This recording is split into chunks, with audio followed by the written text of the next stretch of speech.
Hello and welcome everybody. Welcome to the stream. My eyeballs did not want to open today. Having lots of fun here though. Working very late into the night there, and then realized, oh my god, I got to get up and stream. So might be a little extra wonky today, but as it goes.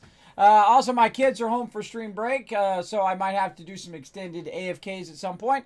Kind of on and off today to try to keep my energy levels up, but I'm ready to rock, ready to play some No Man's Sky. Hope you guys are up for it as well as, of course, we're going to play some little corgis. We're going to have little corgis and baby dragons firing it up down at the bottom of the stream here. We're going to play some No Man's Sky in the morning and then some Fallout 76 to my crew in the afternoon, so welcome to come and join us for that Fallout 76, as well as a ton of stream raiders as well. So we're going to do some stream avatars, some stream raiders, some No Man's Sky, some Fallout 76. It's going to be a very, very busy stream. And of course, thanks for being here, everybody. Hope you're having a nice Thursday, starting off your week. I'm ready to go. I'm ready to play some games. I don't know about you guys, but I'm down. I'm down for playing some games. Man, so much more cool stuff on the way. Now, of course, if you have not discovered the wonderful stream avatars, you will see a panel show up down below the stream. You can go down there, you can customize your avatar, you can get it going on. Now, we're going to be expanding our Tycoon empire today in No Man's Sky. We've been unlocking different areas and all of that stuff. But we're going to keep on adding more and more stuff to our thing, including sending out our different frigates from our freighter and see if we're making millions and millions of dollars. And I usually make millions of passive income just by doing that and so on. So, yeah, we got it going on. No Man's Sky update. Was there an update to No Man's Sky? I have no idea. Is it on top of the other updates you already did? Let's go see. I've been busy doing other stuff. I go to their main website, see if they did anything else. I think the last thing they did was Origins and Next Generation. Yeah, they're still on Origins according to their website.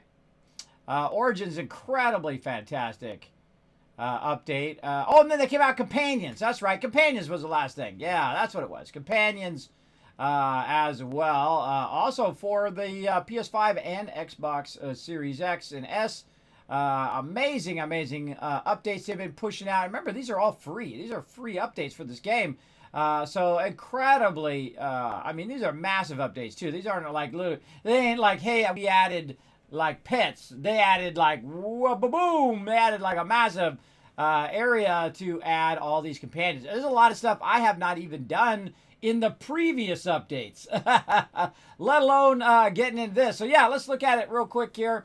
In a bit, we'll come through. We'll look at companions. I forgot to write that down. What I do is I make notes ahead of time of things I want to cover here in the stream. I remember that now from last week. Sometimes, sleep apnea is especially rough. On some days. Now, let's go ahead and say hello to everybody in the chat, and then we'll go ahead and dive in. I see the wonderful Subi, first person I see in the chat, hanging out. Look at that cool sub badge you got, Subi. Very cool. Very cool new sub badge. Rotisserie G coming in saying afternoon. Well, it's really morning for me. It's about 9:10 right now. Getting it fired up. Welcome. Azamad Dovi in the chat, backing me up. Make sure to do him a favor and me a favor. Whole stream a favor, as a matter of fact, by following those chat rules. Make his job nice and easy. Just chill in the chat. If you have any questions about those chat rules, you're welcome to ask me or my mods. Or if you have questions about kids caps or things like that as we go along, you're welcome to ask me or my mods in the chat. Let's see. Shinjan's No Man's Sky update. Just saw the companion update. Yeah, I saw it. I think it was like last week it came out.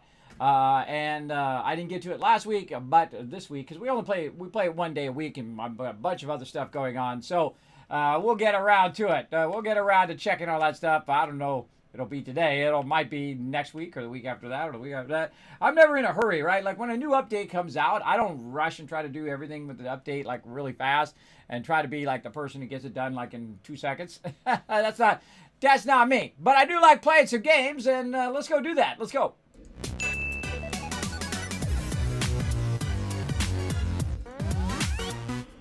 All right, now we're going to start our day off by getting our stream raiders fired up. I can hear my No Man's Sky going in the background. Oh, I forgot to switch my... watch me as I disappear for a second.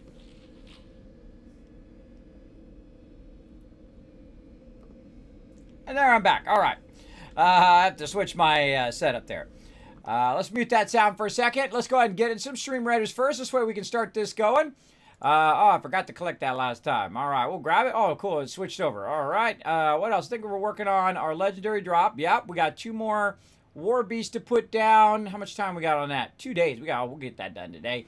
And we've got to put down 3 archers on our daily drop. We'll get into that. Our store is unlocked. We got new scrolls. Let's go ahead and get some bomber scroll. Whoa! I see you jumping around there, Dobie. And then rogue, archer, warrior, flag bearer. All right. Again, there's no reason to save that cash. It doesn't do me any good just sitting in my pocket. What do we got going on? Oh, this is the low side one. All right, we got to get chest here. Path of least resistance there. Across here. Yeah, across there, here, up to there. This one, that one, this one, that one, that, and then the boss. All right. We know where to go and what to do on this one. I think we've looped. I think this is like the 3rd time through we've looped this. We're on like tier 38. We usually get into the 40s every single time. I have made it just to 45 before. That is a lot of battles. That's usually when I go into battle mode. Can't do any battle mode right now. I'm doing a lot of kind of mechanics upgrades on the stream, so it requires me to have the stream off while I'm doing that kind of stuff.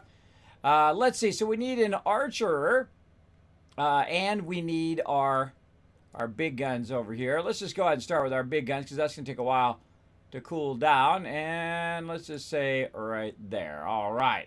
One more placement of that, and we'll have it. Now, you can come and join us, everybody. This is a free-to-play game. You can play it on mobile and on desktop. There's a link right there in the chat. You click the link, you find me, your captain, Kismet. There's a little area to search for your captain. You can add it in there, and then we're going to do battles all day long. Now, the more units you put down, the more loot everyone's going to earn. We're going to work together as a team, crush it, and bring you guys tons and tons of loot. All right, that's looking good. Now, we're in No Man's Sky here, and you're going to see some little figures running around. There I am right there. I think that's me. As a corgi today. Let's see. Let me see if I can jump here. There I am. Yeah, there I am as a corgi dog. I'm wearing the fedora today. Nice. And he can get up and he can beg.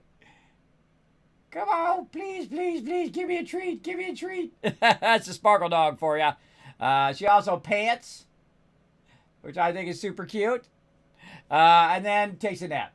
Just like the real Sparkle Dog. Those are really that's the order of the real Sparkle Dog. Usually she's begging for a treat or something, and then she pants when she gets hot, and then she takes a nap. That's pretty much how it goes if she's not poning noobs in the meantime.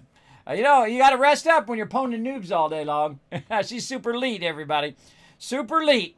So feel free to go in there and do that. We'll make everybody dance. Oh, look at that. Showing some love. Let's dance, everybody. Whoop, whoop.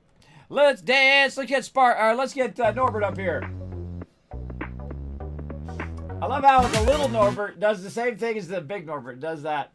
Does that little special dance that Norbert does.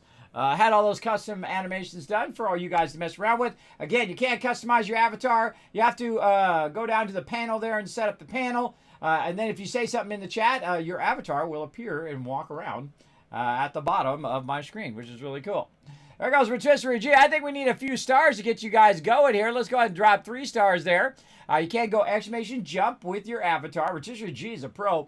And you go ahead and jump and try to grab those avatars that come by. Now remember, they are delayed by about 10 seconds. So when you think it's just get to it, after a while you get it down. When it's just about to get to you, go exclamation jump, and you try to grab them as well. Try to grab them. There we go. Rotisserie G like a boss. Getting in there. Oh, he's got a cooldown. Oh, wow. Got all 3. Wow. Fantastic job. There. Let's go ahead and keep on going. Hold on one second. I'm going to go ahead and fix me. I was going to do that yesterday. Let me go ahead and fix this up real quick here. Right here. Can make me a little bit bigger. There we go. This way I'm above those avatars a bit. It's not covering my face. It's something I have to work on to adjust for having the additional avatars at the bottom. There we go. All right, that's taken care of. Looks much better. Bada bing, bada boom. All right, look, I'm bigger. I'm much more bigger. Okay, let's get into it, everybody. Now, one of the things that we did is we came in here to our freighter and we sent 5 sets of 5, so 25 ships out and about going and collecting us some loot. So one of the things that I love to do is to set it and forget it, right? And that's what I've done. I've set it, and then I logged out of the game, been gone all this time, and then as I come back a week later, in this case, these ships have gone and did whatever they were going to do. So we can go in and we can check with the fleet commanders here in the fleet commander room, and we can debrief the commander. Now, it's going to tell me a whole bunch of stuff, log entries here, that they took on some pirates and they got some Erosite and units and all of that. But you know what's even faster? You just left click all of that stuff, and then you end that expedition, and then it just pops up on the right side. That's way faster. Erosites, I made, holy mackerel, 500,000 right there from them going out. And that was about it. There we go. All right, now on to the next one. Let's go do this one. I'll turn our sound back on. And then let's go see what we did in this particular one. Again, I just kind of click through it now just because it's faster. Click through all of that. Ooh, man, that was a good one. And then let's see how much we did here. 7 Vakeen Avicii, Sac Venom we got. More credits. How much credits did we get? Another 500,000 credits.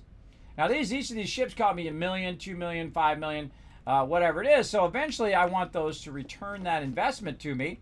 All right, yeah, it's called ROI, or return on investment. I always think about that whenever I'm playing a game or whenever I'm buying equipment or whatever it is. I want to definitely have that return on that investment. Both, or actually, I think like 3 different ways. Both on the investment of the time, the money, and the physical effort or mental effort. You always want to have that return on your investment. All right, how we did? Organic Catalyst, Herox. How much more millions? Another thing. So we're at 1.3 million we've made in just those 3. Now, all of this stuff that you're getting, by the way, will drop onto your freighter right here. Now, we got to watch out. It will fill up. So we got to watch out for that as we go. All right, now we'll do another one here. And we'll check in on this one. Now, some of these went for a really long time, so they're going to return, obviously, more. Like this one's a lesser ones, 54. And of course, the more you do, activated idiom there too. Activated emerald, that's good. Could use that. Enriched carbon, different units there.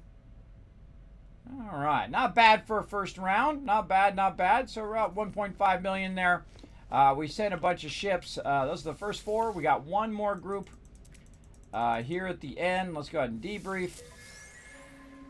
And then we go ahead and click. Now, this one's a bit longer, 2480 light years. So they've been out there a bit longer, so they're going to have a bigger return. Fusion accelerant, a bunch of idiom.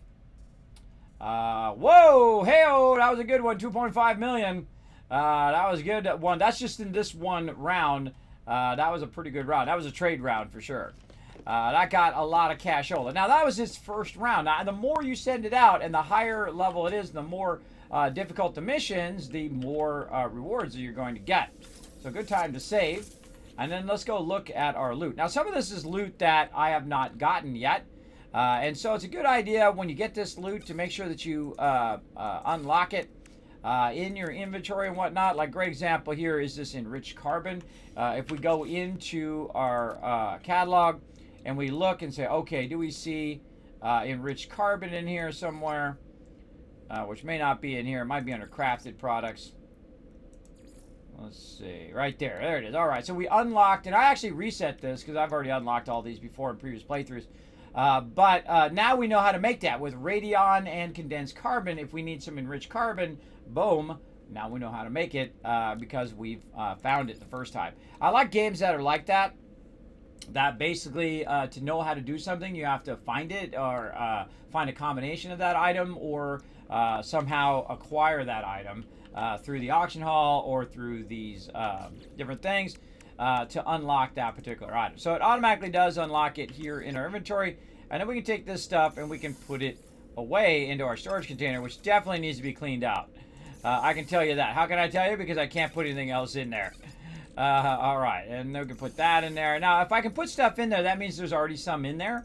Most likely, because otherwise I wouldn't be able to put it in there. We got activated idiom, which we'll get rid of that here in a minute. Idiom, we'll put that in there. Activated idiom, don't have that. Carbon, oh, we do have some of those already in there. And then fusion accelerant. Now, crafted from organic catalyst and nitrogen salt. So that tells us a bit on how to do that if we need that in the future. Now, we have a bunch of patterns and a bunch of stuff to unlock. And my starter freighter here is an A class. That's a pretty decent start. Oh, look at the love in the chat. Or in the at the avatars at the bottom there. Most likely spamming. Well, that works. That works. Too good at this, right? Too good. Yeah. Oh, hey-oh. Showed some love and then went flying there. Big time. All right. Okay, so now we can actually access our storage containers in the freighter, which is cool, but I don't know why you just can't do it in the exosuit right over here. Like this whole interface right here for the storage, where it says storage container, would be way better if you just put it right here. This equipment thing is completely useless. So like this whole area of the UI not being used when you could be doing trading right there. And like, well, Kismet, you can walk up to the thing and do it. Yeah, see here on your spaceship it's auto-powered, so you don't have to run power to it to access it. So I can go into here and reorganize this. Now this is when you start this is an undertaking. Because you can't just like auto-sort it, you can't do all of that. It's actually quite difficult to get this to do what you want it to do, right? So I got to take the stuff out. I can then put it back in again and try to organize it. Now, the first thing I would do is start with a common item that you want to use, right? So I would go ahead and... Yeah, I know. I would grab some stuff and then look at what we're at here. I think this is number 2. And then we have these down the side when we could actually put these all down here. Now, the way that No Man's Sky works on its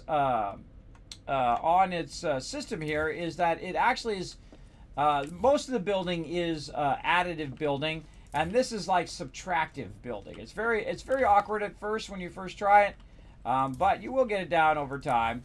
And so, as you can see, when I take that out, it actually fills that in. Right, so you take it out, it fills it in. I know it's kind of backwards in the way that it works, but it does actually work pretty well.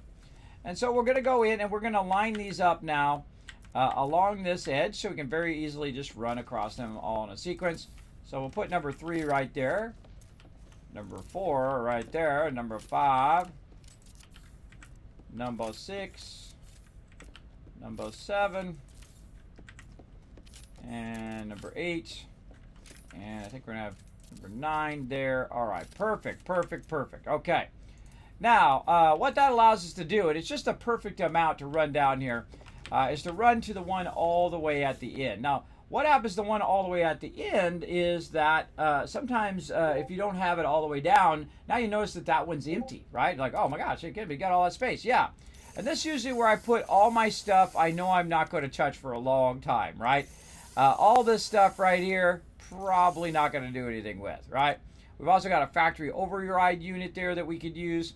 We'll go ahead and keep that on us eventually as well. We've got some planetary charts we can put in there. We'll put that in there for now. We got this.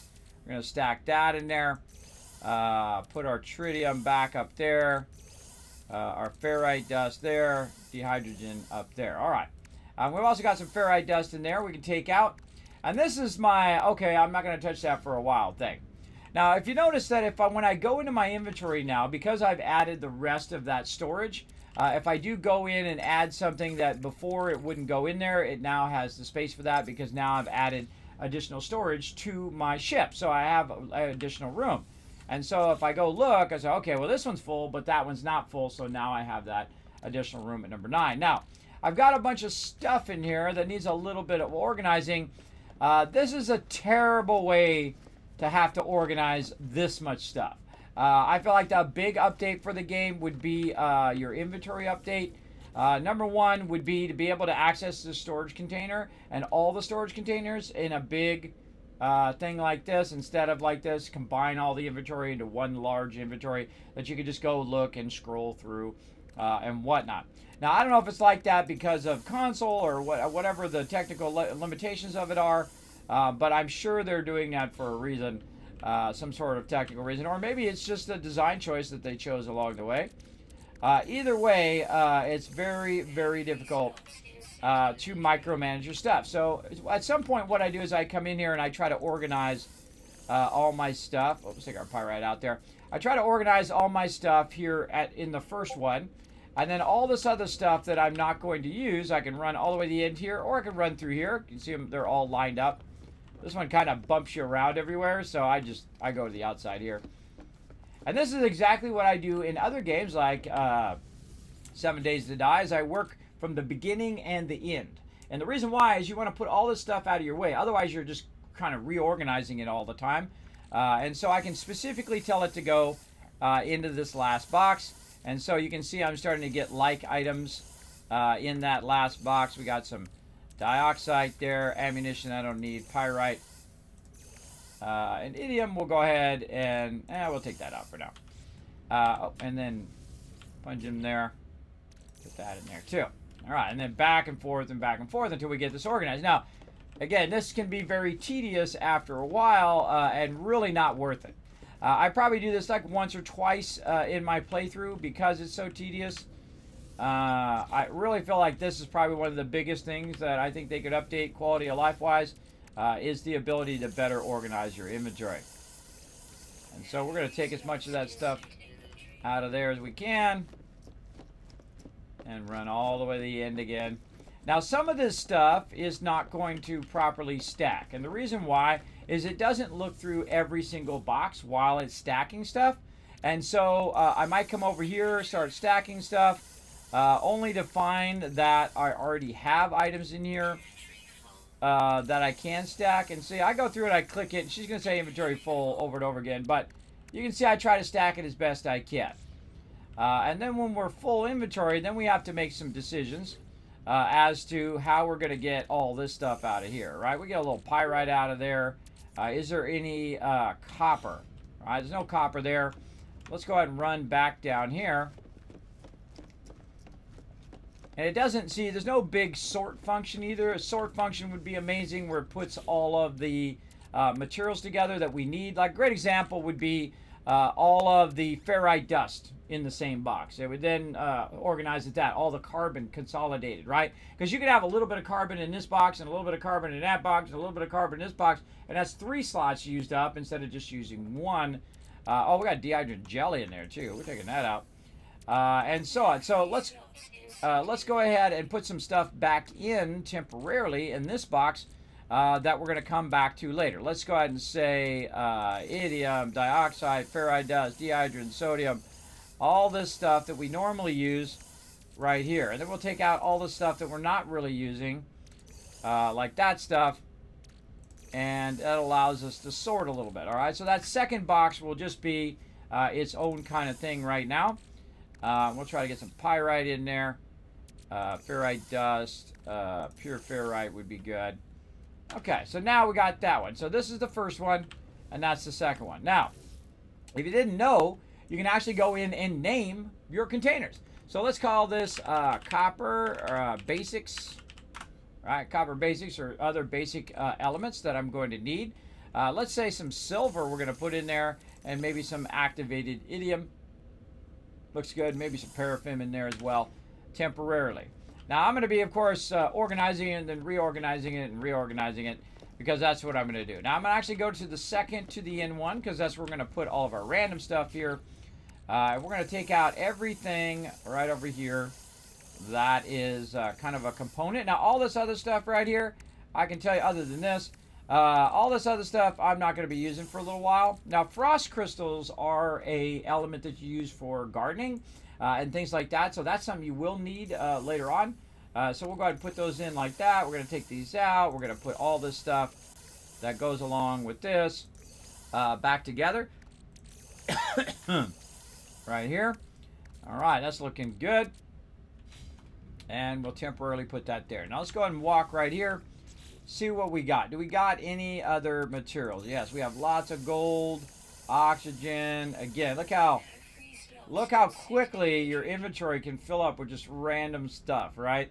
And again, there's no sort function, so I can't put all the gold and all of that stuff together in the same spot. Let's put all that back in there again, right there.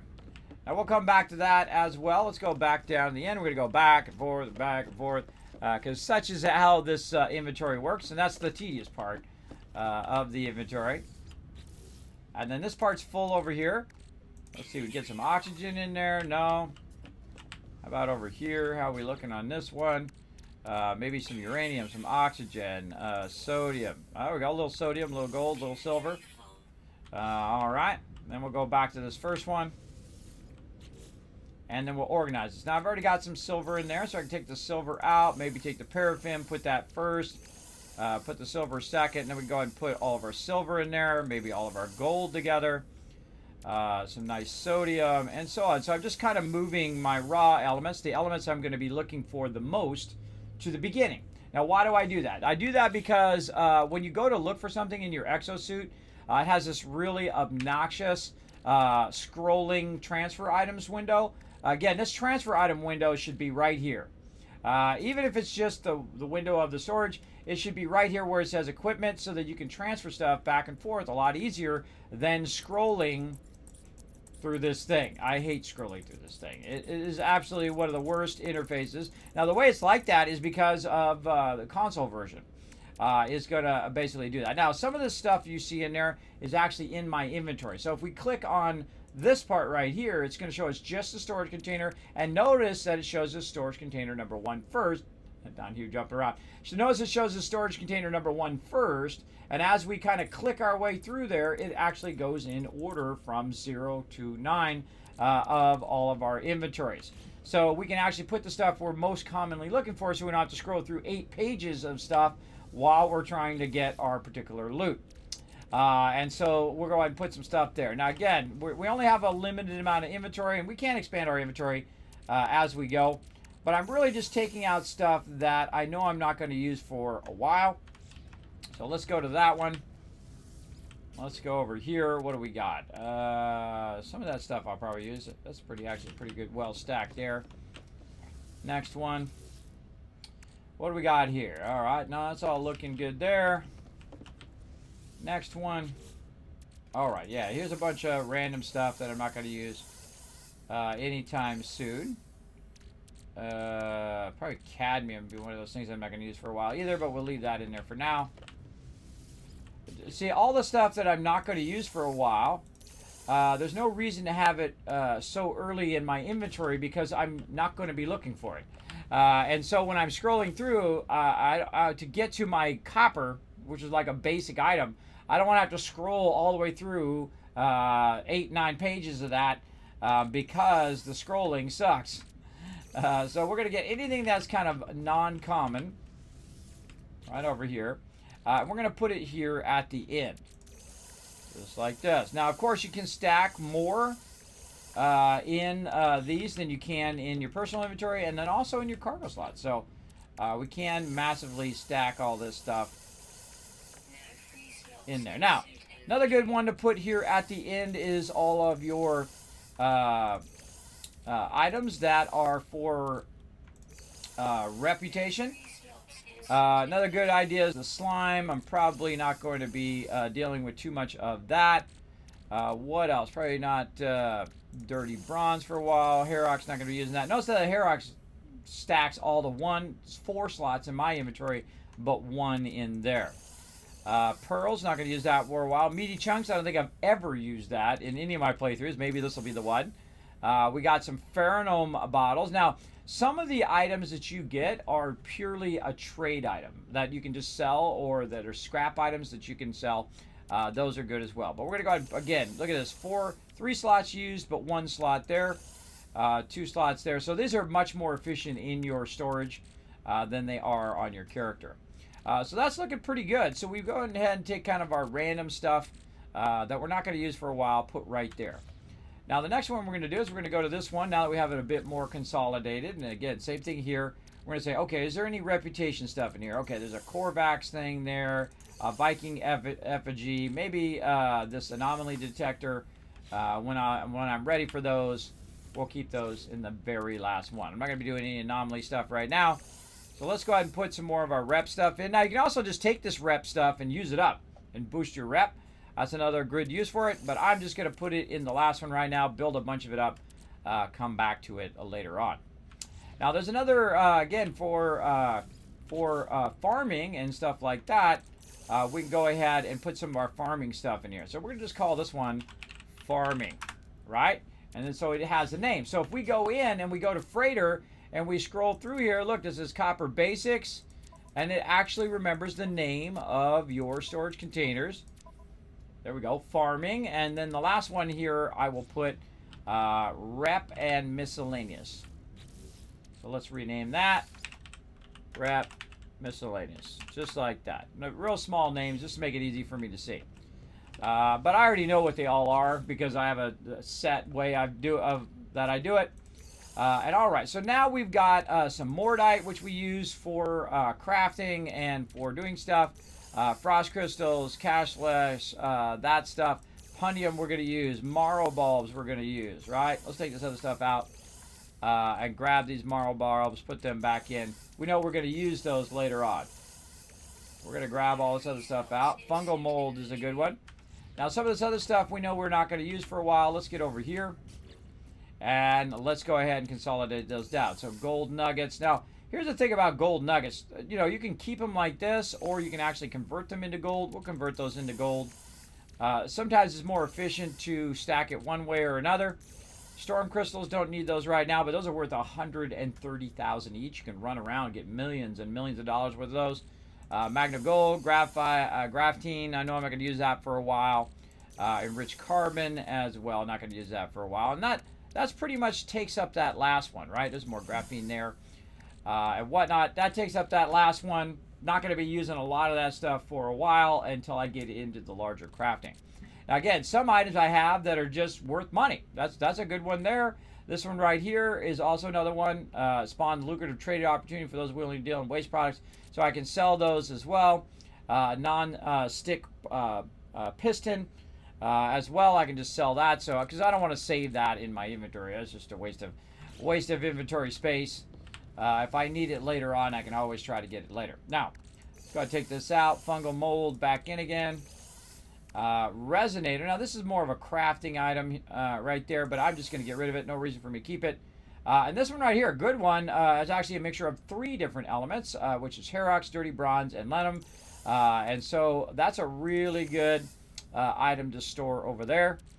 And what else we got? We got some planetary charts. Let's put those back in there. Some ammo maybe on that one. We got some B-salt, which localized earth element.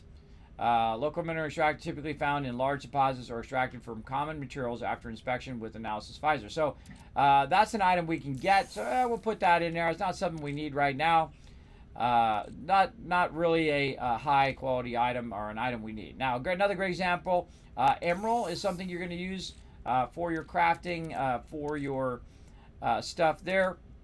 Activated idiom I do not keep, but regular idiom would be great to put in there right now. So now we've really got these last two as very themed and organized. Now, if I put something in the storage, it's not going to automatically know that on box number 9, that's where that goes. It doesn't do that, which really sucks. Really sucks big time. We got a whole bunch of gold there and rusted metal, which we definitely convert a lot of that. We'll get into that here in a bit. Over here, again, these are just materials. Let's go to the next one. What do we got here? More materials. Now, cadmium would be something I'm not going to use for a while as well, so we'll just take that out of there. We'll come back and reorganize all of this stuff here in a moment. And in here, we've got circuit boards. This is for crafting and stuff like that. We'll come back to that. Those are looking good.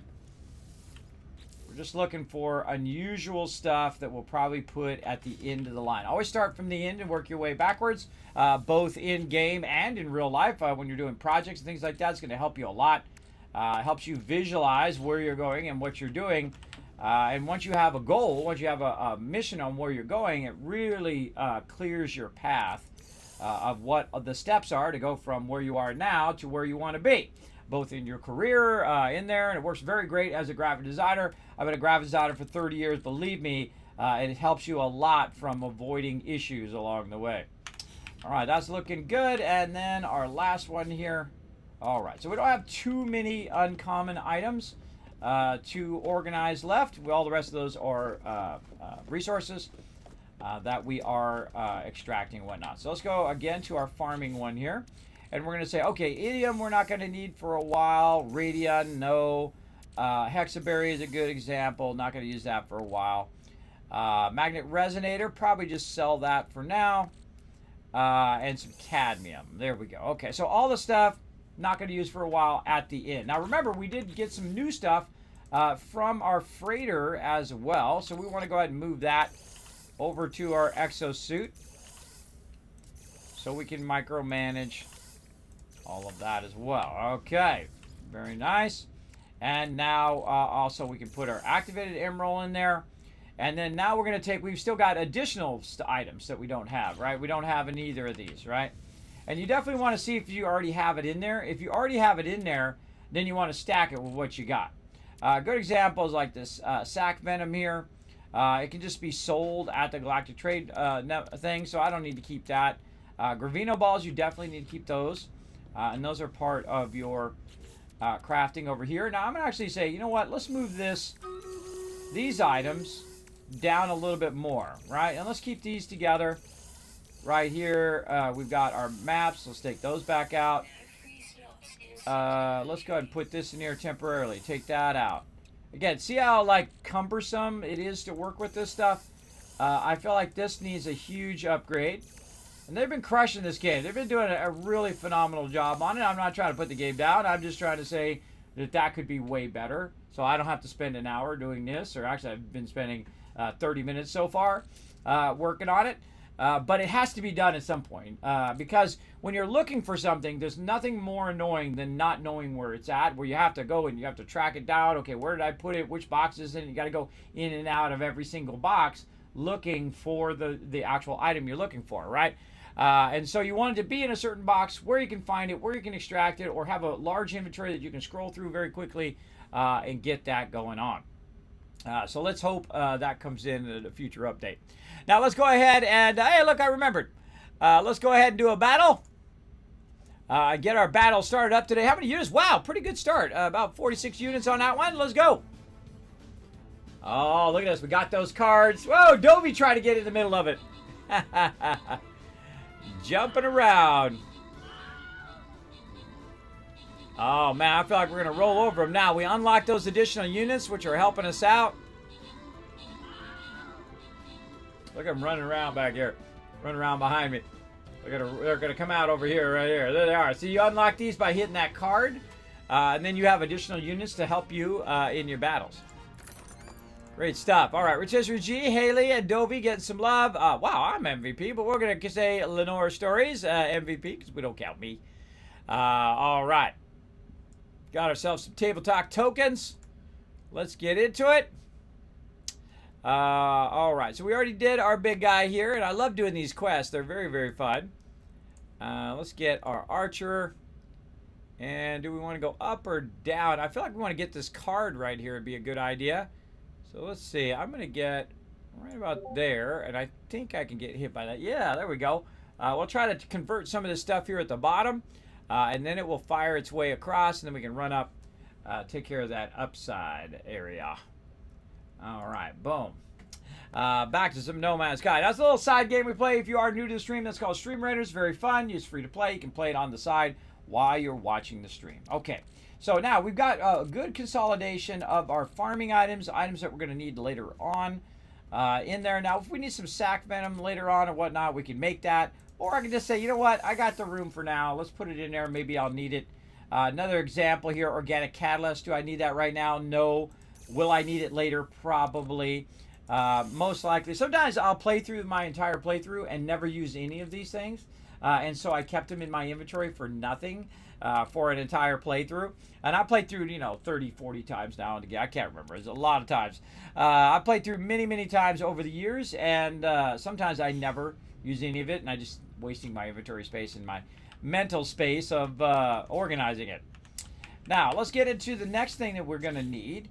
And that is our basic elements, right? Our basic elements are the three elements that we're always looking for: copper, oxygen, and sodium. Now, oxygen and sodium, of course, are your first brand new, right out of the gate when you get into the game, things that you need to have in abundance, right? Sodium protects you against the elements, and then oxygen, of course, keeps your oxygen, your oxygen tank full, so you can breathe and survive.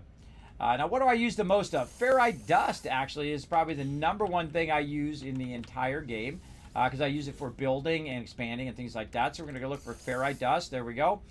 And now we got some metal plates in here, so let's put some nanotubes in with that. Let's put this now over here. We'll go ahead and fill up that inventory a little bit. Now, cobalt's a basic one. Copper, again, like I said. And let's go ahead and extract this gold nugget here. Let's go out of there. Let's go into our exosuit. Now what that's doing is it's extracting that gold nugget and stacking it on a gold pile. It's actually better to have it in its raw form. You can always come back and create that gold nugget later on or go collect more. Oh, there's a star going along.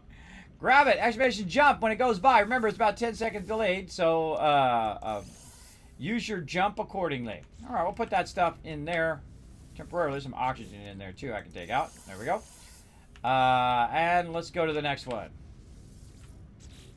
Down here, what do we got? Copper. All right, sodium, oxygen. Oh, we're full. We're always full. Again, this is the toughest part of doing this, so let's go ahead again. Take some stuff off of us here. Emerald, cadmium, iridium. And again, back and forth, activating all of our basics here. And if it's not like a basic item, I'm going to mostly leave it in there. Uranium we'll come back to. And so I'm consolidating all of these items, like cobalt and sodium and so on, into their own container earlier in my scrolling, because I'll be looking for those most often. And same thing with copper.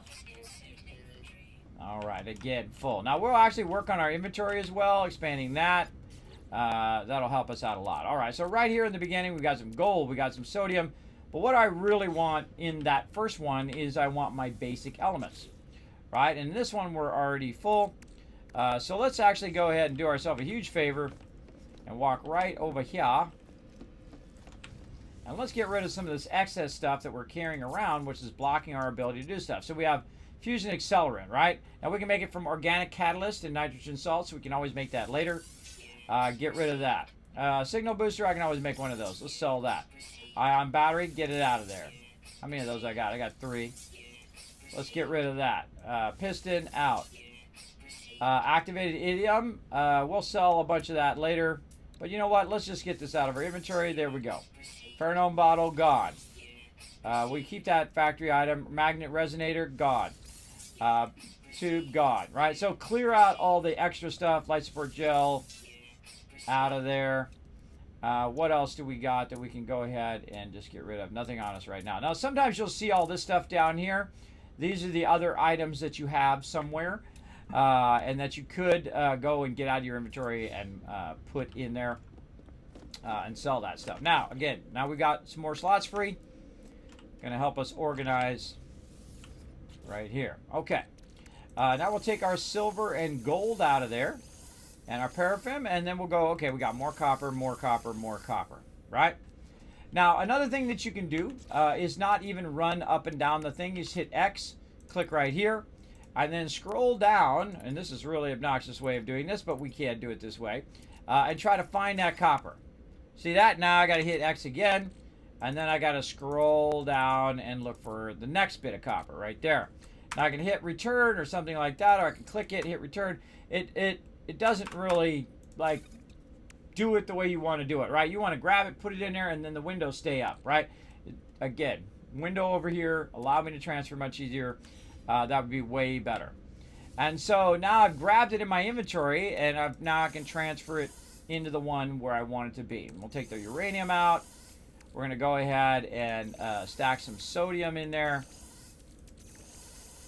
Like that. So we're starting with copper, then sodium. Then we have our oxygen. Let's consolidate that.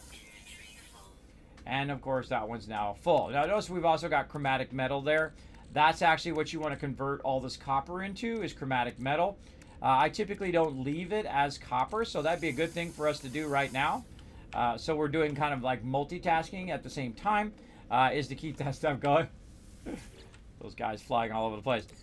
So let's go ahead and take our copper over here and better utilize it as chromatic metal. Now, what does chromatic metal do? It allows you to build more bases, and we're going to build a bunch of them, so we're going to need a good amount of that.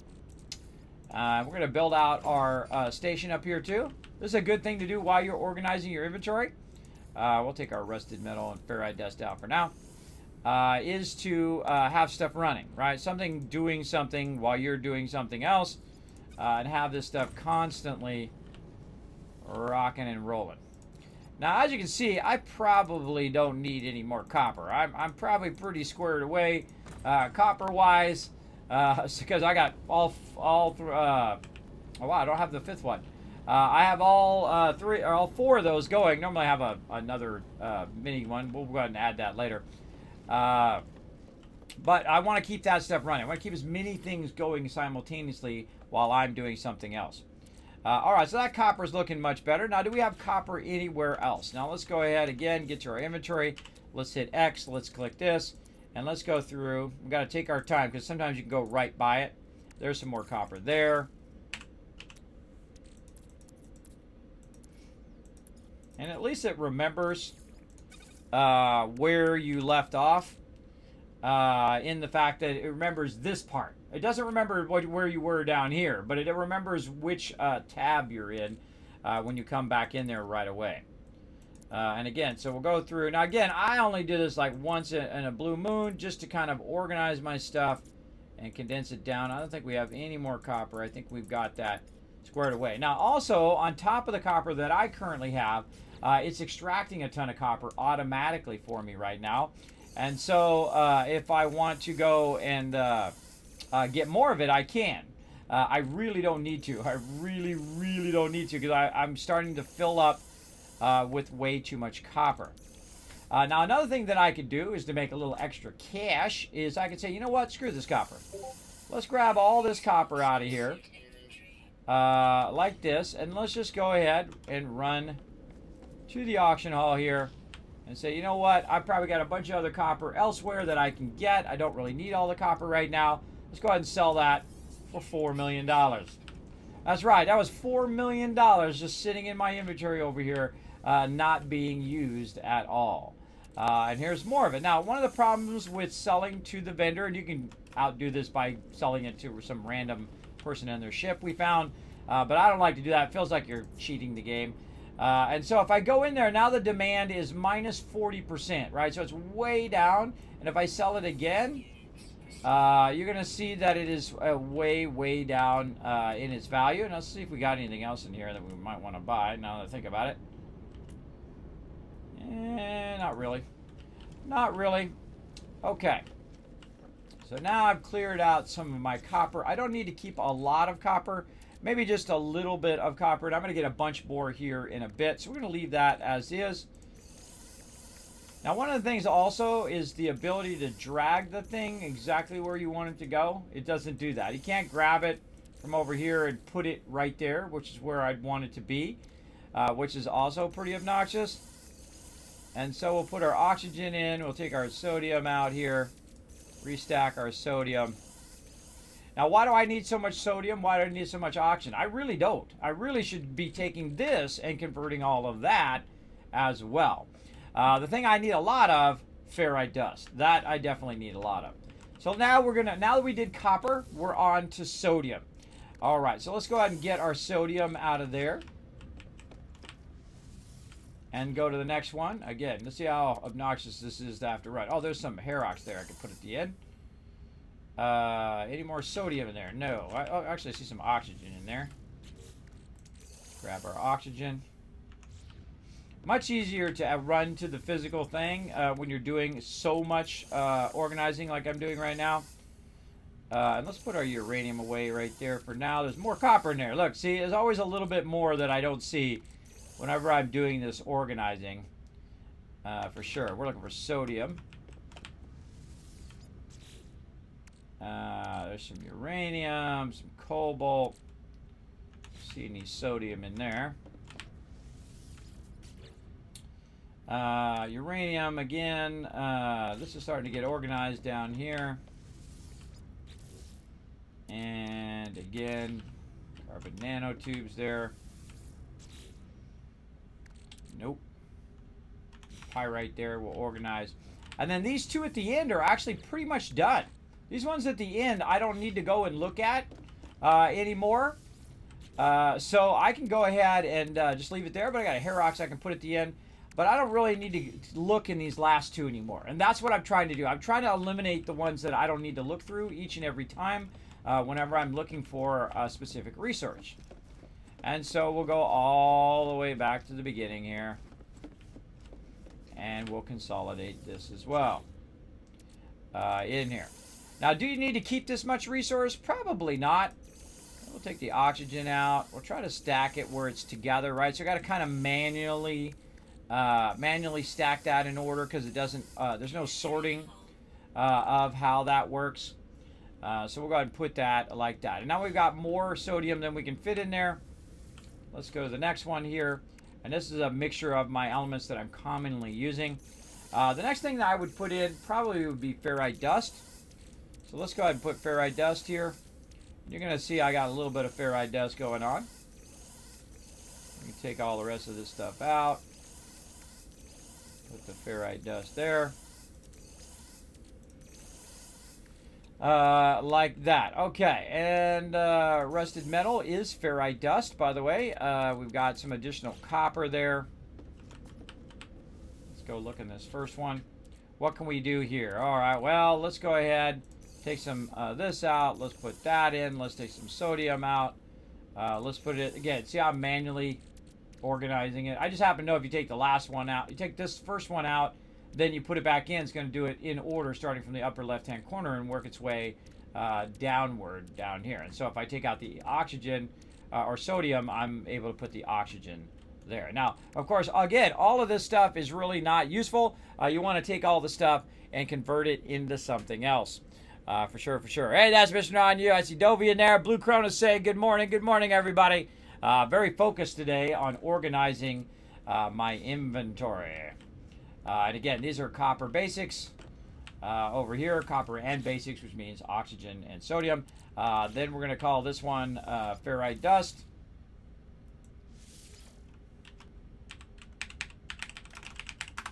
That'll be my ferrite dust area. Now, in the meantime, I can go ahead and put my pure ferrite and magnetized ferrite in there. Though I should also put some of my sodium in there, but we're going to convert some of this sodium. So let's go ahead and keep that on us for right now. And let's see how our converters are doing over here. All right, there we go. It's going to take a while. It's like 16 minutes for it to convert just half of that. And usually, you can see it's at 2 to 1. 2 to 1 means that 2 of the copper equals 1 of the chromatic metal, right? If it's flipped the other way, 1 to 2, then it would be 1 copper equals 2 chromatic metal, right? So that actually is going to create half the amount of this. So 9,000 will become roughly half of that amount right there. So we'll let that run for a while. That's going to convert a lot of chromatic metal. And basically it's going to half the amount of copper that we have, which is going to be incredibly useful later on. Okay, now we got ferrite dust in here. Again, we're going to go ahead and use our sodium here in a bit. Let's go ahead and make ourselves another converter. If we have the resources for it, let's find out. What do we need to make another one of these? Magnetized ferrite. Now, again, instead of me running back there, I can hit X. I can go right here. I can scroll down. And notice that my magnetized ferrite is now earlier in the scrolling, right? So it's not, box number 7. It's box number 1, 2, or 3. So let's grab that magnetized ferrite out of there. And I did that on purpose so you can see you can actually grab it without having to run back. And we'll go ahead and make one of those right over here. We're going to hit R for rotate. And there we go.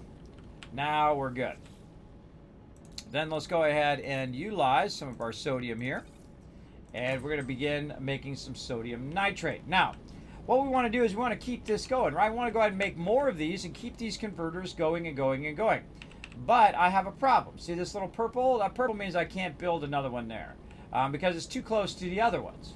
That's what the purple means. If I go ahead and try to make a large one, it won't let me do the large one, right? Now, as I move away from those other ones that I already created, eventually I'm going to get to a point where it's going to show up, see?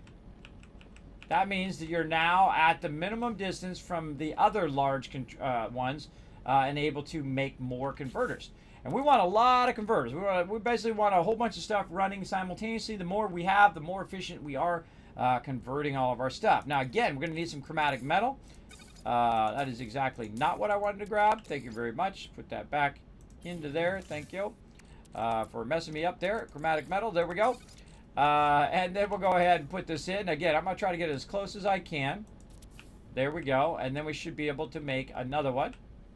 I don't feel like I can just snap that right in there. And then, again, we're going to try to make these. Okay, too close, and we need some dehydrin jelly. So let's go ahead and see if we can make some dehydrin jelly. We can make a few of it. Let's say make 5 of those. And then try to put this down. Again, notice if we're too close, because we're too close to those ones, even though we're really far away from it. I don't know why they made it where you can't just put them all right next to each other. Because it's a little annoying to have to offset them, and then you got to run further away to do it. But, you know, we do what we can do up in here, right? We do the best we can as we go. So, again, more dehydrin jelly. Let's go ahead and click it here. Let's go ahead and do 10 this time. We can't. Oh, we only have enough for one more. All right. Well, we'll take what we can get at this point. There we go. And again, so now we have more converters over here. So since those are going to be taking another 15 minutes or so, let's go ahead and convert some more stuff over out of our inventory. So we got more sodium. Get that converted. Another good one to convert over here is going to be ferrite dust right here. Let's convert that into pure ferrite. And so we want to get a lot of this going so that we have a lot of magnetized ferrite, pure ferrite, sodium nitrate. And so we're working on the second level tier items. And what I do first in my playthroughs now is I do a lot of conversions like oxygen into carbon, tritium into dehydrin, and so on. I do a lot of those type of conversions. And then if you do just kind of random stuff, you can see what it goes into. Like pyrite goes into ferrite dust as well. It's a 1-to-1 conversion, which is okay. But I have plenty of ferrite. I would rather have the pyrite at this point. Dioxide, same thing. I love to just try stuff out instead of looking it up. They have charts and stuff for this if you don't want to figure it out on your own. But I love to figure it out. Now, ionized cobalt is something I use for expanding my inventory, so I definitely want to fire up some cobalt there. And now look at this. Now we have about 9 of those converters running at the same time. We'll go ahead and check the status of our first converter. Okay, so that's still 11 minutes away. We'll let that run. And back to some organizing over here. And you see I've taken the chromatic metal out, and so we've got some room for some copper or something like that. Now again, if we want to organize it, take this out. Put that there. Chromatic metal in, copper in. And then if we have any sodium, we can put it there, but we're going to keep our sodium nitrate on us for right now. And we've got a bunch of other stuff, silver and gold, which we'll get into here in a moment. But what else do we got down here? Ferrite dust, our microprocessors, our pure ferrite there. Let's put our magnetized ferrite back in there just to have some room. Pure ferrite, let's stack some of that. Okay, now we're looking good. Now another thing that I look for all the time is carbon. So maybe I want to go ahead and take out all this sodium. And I want to put a bunch of carbon in here. Now, carbon has different levels of carbon, just like other elements. So there's carbon, and then there's condensed carbon. And I have a bunch of all of that. Now, oxygen becomes carbon. Carbon becomes condensed carbon, right? Same thing here with copper, right? Copper becomes chromatic metal. So we might want to organize it in that way, where you start with your base element, and then what that converts into, and then what that converts into. That's a great way of organizing your stuff as well. You don't need a lot of the base elements. The base elements you usually just need a little bit, And then the higher end elements, the more you get through the game, you're going to need a lot more of the higher end elements. So it's a good idea to spend your time converting all that stuff. Now, some other elements that we use a lot of is going to be definitely dihydrogen and tritium. Those you're going to need a lot of that for sure. So we'll go ahead and move our way down the road here a little bit into the next one. Now, what's this one got a lot of? Well, this got a little bit of carbon there. We can go ahead and clean that up. We got some antimatter, which we're definitely going to use. Now, antimatter is something that I keep in my cargo slot here. So I'm going to go ahead and take this antimatter, and instead of having it take up space in my storage, I just put it in my cargo here. I got a planetary chart. That's not a very good use of that. Maybe some microprocessors here in there. That's a good use of that. Salt, not really. That's a bad use of that. Factory override, well, let's throw it in there so we don't forget it. It'll be in our inventory.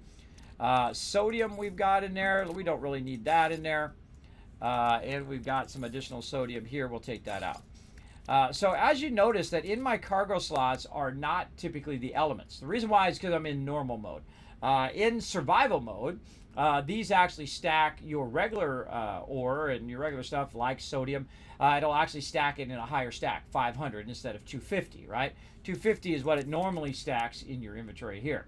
But in normal mode, it stacks to 10,000 in your regular inventory and in the cargo slot. So there's no real advantage to putting your copper in your cargo slot, other than if you have a lot of cargo slots unlocked, which we'll work on as well. But it really doesn't do you any good. You're better off in the normal mode doing your technology, right? Great example, wiring looms, salvage data, nav data, that stuff you're using all the time. Carbon nanotubes. Now, is it more efficient for me to carry the carbon or the carbon nanotubes itself? Is it more efficient for me to carry the ferrite dust or the metal plating? Well, let's go look and see how much it takes to make the plating I have in there right now, which is 20. And let's go ahead and let's say put our ionize. Now, I will actually start to use these cargo slots for my base elements later on, just to clear out my inventory. But in the beginning, you really don't want to do that. It's really better to have your other stuff in there. So let's go ahead and make 20 plates here if we have enough ferrite dust. So let's put a few of this stuff in here. Let's go ahead and put our gold in there, our silver in there. That's a good spot for all of that. And then we'll go ahead and grab out this ferrite dust. And we'll go and we'll tell it to make 20 plates of ferrite dust. And the way I'm doing it is I'm clicking on it and then I'm right-clicking it right there. So it takes 1,000 ferrite dust to make 20 of those. And I can carry 10,000 in a single stack. So in a single stack, if you take 20 and you times it times 10, which is basically 10,000, it's basically going to be a lot more. That's 200 plates you can make from one stack. So it's actually smarter for me to carry a stack of ferrite dust in my cargo slot because it's going to make 100 plates versus 20 plates. So it's actually smarter for me not to have the plates as a finished good. And the same thing with a lot of your other stuff. It's actually smarter, like right now, space-wise, even though it stacks better in here, is that my microprocessors here, I've got 10 of them in there, right? And how much resources do I need to make 10 microprocessors? Well, we look over here. We say, okay, we need 40 chromatic metal times 10. That's 400 chromatic metal. We got plenty of those. Carbon nanotubes, same thing. It's actually better to have the original item than it is to have the finished item. But if you have some of the finished item, I throw it in there just so I can use it up, so I don't have to make the item, right? So in the long run, you want to have just your basic resources and not have all these other resources sucking up your inventory. So what I'll do is if I can make the item and I have a plentiful amount, of wiring looms is a great example of something to actually keep in here and not in your thing there because it stacks pretty well in there. Salvage data, nav data is a great example. More nav data here. I got extra nav data. So if that's taking up a slot, that needs to go into the storage because it's taking up that extra slot there. We'll put that there, right? Only enough to hold it right there. Antimatter, great example. Now I can make these three things. So these three things are actually useless to be right there right now, right? And sometimes I'll go buy metal plates because I don't want to have to press the button 100 times, which you usually have to do. Same thing with microprocessors here. Once I can make them over here, it's better for me to carry the chromatic metal and the carbon than it is for me to carry the actual microprocessors themselves. Same thing in carbon nanotubes. So at this point, what I'll do is I'll say, okay, you know what? I don't want to carry any of that stuff in there. I'm going to replace the stuff in my cargo in here with the actual item that I need. So ferrite dust right there. And then carbon is what I would need in there. So carbon in there. And this is when I'll start replacing it. And then ionized cobalt there. We'll go ahead and put a nice stack of cobalt in there. In fact, we'll go ahead and just like max that out. And then take this out. And so on. So we'll go through and do that. Now, another thing to do is like if you're trying to clear out your inventory, which is what I'm trying to do right now, I'm trying to reduce the overall junk that I have to micromanage. And that's a lot of time and effort. You know, your time is your most valuable thing. So if you're spending a lot of time and effort micromanaging all that crap, when you could just make it later from the actual elements, it's way better to just get rid of it. Now, wiring looms, I definitely want to keep those. But I don't necessarily, and I hate selling these because I know I'm going to use them later, but let's just get rid of it. Get rid of the microprocessors, get rid of the carbon nanotubes, and now what we do is we have that room in our inventory again, which is great. That is a good thing. And so we're going to work on that pretty heavy. Look, even my ship's got some stuff I need to organize right here. Hold on, let's get that out of there, back into here. We got different things, magnetized ferrite. This I keep on my ships, and that I keep on my ship. In fact, I can just put that down there. There we go. Because uranium allows me to do the launch thruster and pyrite does the pulse engine, right? So you want to keep a good stack of that, just handy, so you'll never run out of the ability to take off the planet, and you never run out of the ability to go between your boosting, your pulse jumps, right there. Okay, now we're making good progress. Now again, I only do this like once or twice a playthrough because it is just massively time consuming. And what's going to happen no matter what is everything in here is going to get disorganized again. Because at some point I'm just going to get lazy again. I'm just going to start throwing it in there. But at least it'll be somewhat better organized. And I'm also thinking through what I'm making right now. I need to make a bunch of chromatic metal. I need to make a bunch of carbon. I need to make a bunch of condensed carbon. I need to make a bunch of sodium nitrate, a bunch of ionized cobalt, and so on. So I want to make at least a stack of that. And that's going to allow me to expand my inventory because we're going to do a bunch of drop pods as well. So let's go ahead and put this here. Let's go ahead and put ferrite dust down here, carbon up there. Now, what else goes along with ferrite dust? Well, of course, we have our ferrite dust we were just messing with right over here. And that is our pure ferrite and our magnetized ferrite. Let's take it out of there. Let's go ahead and go, okay, magnetized ferrite. That's there. And then pure ferrite right here. Now, if I have more than what fits in one slot for right now, because I haven't opened up the rest of my slots, I will just kind of limit myself to one. And so if I do have more, like I have a bunch of pure ferrite there, would I be looking for that in any time soon? Would I be looking for that more than I would be looking for copper or oxygen? Probably not. Probably not, because I've already got a full stack of it. I don't use that much of it. So we'll go ahead and put it here with this, and we'll work on that later. Gonna put that in there, gonna put that in there. Now, if I do have some extra equipment and I feel like I might use them later on, I'll put it there. But if I don't, I won't. Now, I've got an item on me, Hydrox, that I'm not gonna use for a while, so I'm gonna go all the way to the end here and say, okay, this is stuff I'm not gonna use. Same thing with our item there. What else can we get out of here? Maybe silicon powder is a good example. Take slime out. Let's put this in. Again, notice how I have to manually kind of organize this stuff. Hydro. Oh, that's filling up that. All right, let's sell that extra one just so it's not taking up that extra slot. Dirty bronze. All right, that's looking good. Now, actually, let's take this out. Let's take that out. Let's put this in.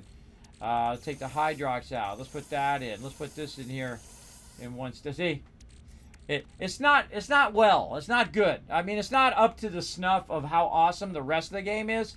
This whole entire inventory thing really needs a massive upgrade.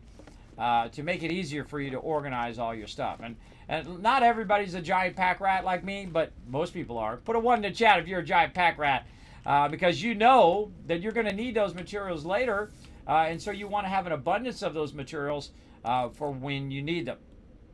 All right. Okay, so we got some sodium here. Let's go to the second one here. And we've got all our ferrite dust in there. Let's go ahead and put our sodium away in here. And we've also got some sodium nitrate. So again, I'm going to start to transition from using my general slots now to my cargo slots. And so we'll go ahead and grab our sodium nitrate. And we'll put that in there as well for right now, because we know we're going to need sodium nitrate. You can also use your what I call second level items. Your second level items are stuff you're always looking for, like pure ferrite here. We've already got a max amount of pure ferrite. And again, let's try to put that away into here. Again, if we want to, fine tune this, you got to go in and out and take the stuff out, put the stuff in. Get the aursonite, hydrox. Didn't I put that away? I thought I only had one of those extra. Let's go find out. Now, you can't just sell all this stuff and then get it later. All this stuff can be crafted or collected at some point. Yeah, I thought we had... There we go. Okay. And so, it's not necessary to keep everything in the long run. Let's see. We'll probably just sell that. And let's go ahead and take some more other stuff. Now, what do we not need to keep on us? Well, I can tell you in this next one here, there's some resources that I know that I don't need to keep on me. I'm not going to use in any of the short term. Great example, salt. Not going to use that in the short term, so I'm going to get rid of that. Ammonium and phosphorus, I do use that. I do use all this other stuff. Dioxide, paraffin, probably not that much, but you are going to need that later for other things as well, so we'll keep that there. Pyrite, I do use a lot. Let's go to the next one back here, see how we're looking. Okay, so this one looks like a good one for gold and silver. Now, gold and silver is something that I actually use a lot, and I actually use them to make nanotites. And you're like, well, Kismet, there's a lot of easier ways to make nanotypes. True. There's a more abundant ways to do it, but there is not really an easier way than the way that I do it, in which I go and I just have it convert it into platinum, and then from platinum, it gets converted into nanotytes. Right? So very rare do I actually keep this much gold and silver laying around. You want to keep a little bit of gold in case you're doing solar and stuff like that. But look how I have to manually organize it. So all the gold is together and all the silver is together, right? Lots of manually organizing we're doing today. But it's totally worth taking the time, though. Very worth taking the time, for sure. King coming in says, I agree. Yes, I agree as well. Thanks for coming in, everybody. Let me give you a little bit of love today. Let's give you 1,000 Kiss Cats to get your day started. Thanks for hanging out in the chat. We're also going to go ahead and do this battle. I'm going to remember to put my spell down. Look at me go. I usually do pretty good on the first few of those, and then I forget later. Then I forgets. I forgets the stuff. So yeah, if they could refix their organization of their stuff, that would be awesome. And if massive inventory update, that would be amazing, amazing for sure. All right, blowing it up. Oh, we gonna get tons of loot today, everybody. We gotta get the crazy tons of loot.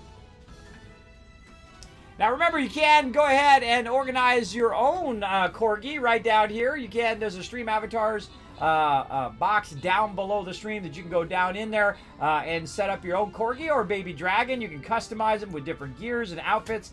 It's really, really awesome. It turned out amazing. Big shout out to Noel, who worked on that for me and came up with all the there we go. Wee! Came up with all the fun stuff and looks for all of those. Of course, I let her know because my character Norbert. So I said, look, this is my character Norbert. If you can make a little baby dragon, that would be awesome. And then make it where you can wear the fashionable glasses and stuff. Oh, look out! We got a skin. One step closer to unlocking that Sparkle Dog. Thank you so much to Dovey, who got the Kismet healer skin there. Got the Norbert. Makes the Norbert nice and happy. Go Norbert! Go Norbert! Norbert's dancing away here. Nightox, Rotisserie G, Subi, and Dovey getting some love. And Kraken coming in overall MVP with the 12 kills. Thank you for supporting the stream. Appreciate that big time. Now look at that. We're at 93 of 100. Now, if you guys do play a lot of Stream Raiders, and I play a lot of it here, sometimes I do battle modes where I do like 12, 13 hours of battles all day. And so what you want to do is you want to do me a huge favor. If you can, go right in here, click on skins, and search for me, Kismet, Kismet, right in there. You're going to find a bunch of skins, just like Dovey just did. Went in and he unlocked the Norbert Healer, a special skin. We literally need 7 more of these, and we will unlock the Sparkle Dog, and then you guys will get to choose out of all these ones we haven't done yet. We've done the Healer, we've done the Tank. But you'll get to choose out of all of these which one Sparkle Dog is going to be. The biggest consensus right now is the Barbarian, which I think would be funny to have a Corgi Barbarian. But really, any of these would be funny, I think, for Sparkle Dog. And so, again, you can also gift them to other people. You go ahead and click right here. You can enter someone's name and gift them if they don't already have it as well. Always the best gifts are the ones you give yourself, but also you can give it to other people. So not only does it help support the stream, it gets us one step closer to getting Sparkle Dog unlocked. It also makes someone else's day. So that's like a triple win right there. That's as much win as you can get. Big time. Big time win there. All right, let's see. Which one we want? We want to go here, then there, then there. All right, so we're going to this battle. So let's get that next battle underway. And then we'll go over here again, see if we got, a long time for that. Let's go ahead and use our archer. Yeah, bottom left, I think. We're kind of more saturated over there. Look at that. We're getting our archer in there. One more placement of our archer, and we got that quest done. We're going to be doing a bunch of quests today as well. Now, back to some No Man's Sky. So as you can see, I've got a bunch of gold and silver in there. Now, here's a great use of your silver. I'm going to go ahead and take all this silver out of here and actually use this silver up because I got a bunch more that I can go ahead and unlock. Now, notice I've got this kind of hallway that I created. And this hallway goes around the corner here and kind of goes back that way. And then over here. Now, that's another reason I set up my extraction of silver is to work on my ship here, on my frigate. Now, this has 6 levels. This is level 1. And so you could have another level, and another one, and another one, and another one, and another one on top of that, full of stuff that you can do here in your frigates. Now, look how far back it goes. It goes way back there, everybody. And when you have a lot of silver, guess what you got? You got a lot of space. Because I'm going to go in here, and I'm going to tell it, and again, remember, this works in a negative building mode. I'm going to tell it to go ahead and build an open area here. A large freighter room. We've got freighter room here, large freighter room there, different conjunctions and freight stairs to go upstairs and whatnot. You can customize it. You can round it out if you want. You can do cool like rounded areas and whatnot like that, little rounded passageways. Me, what I do is I just go ahead and I take out all the stuff, right? Now, this is actually easier to do if you are in first-person mode. Then you can go in and just say, you know what, I want to take that out, right? Now, one of the other things that you're going to need is you're going to need tritium. Now, tritium is going to be one of those things that you're constantly running out of. Tritium and dehydrogen are the 2 things that I typically am looking for all the time. But we saw we had some tritium, right? We put it away into our storage. And since we put it earlier in our storage, we don't have to scroll as much to get to it. And you can go out and blast some meteors to get some more. So you're going to need lots of silver. And then a little bit of tritium. So there we go.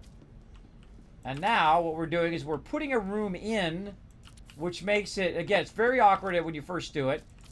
But we're putting a room in, and we can actually just stand here, by the way. We just stand here and do this all the way down the way. Just by moving forward here. We can continue to expand our area. Now, I'm going to need a lot more tritium than what I've got. To open up this whole entire area, but I can open up it way down the way here until I get to a point in which it turns purple. Purple is you can't do that color, right? You can't go any further this way. Now, it doesn't seem like I went very far, but when I turn around and I look back that way, that's pretty big. That's pretty large. Now, I have unlocked this whole entire thing before, And we'll keep working on it. We'll work on it little by little. I do like little projects as I play through the game, as opposed to spending 5 hours trying to unlock this. I do little projects as I go. So we're going to go ahead and use our tritium here to try to expand this. And this is because we're going to be doing some quests for some farming later on, and we're going to keep expanding our farming as we go through the game. I'm just going to go until I run out of tritium. I got 6 more I can build. It says right up there, at the bottom there how many of those I can build. And every time we go into the auction hall, now we can also start down here, by the way, and just do this like this. All right, so we got this, and you can just keep turning and do them that way. Really whatever you like to do. And so you have a large area. Now, what is this great for? Well, this is great for your farming, right? So if you have a bunch of gravito balls that you want to make, you can make a crazy ton of them.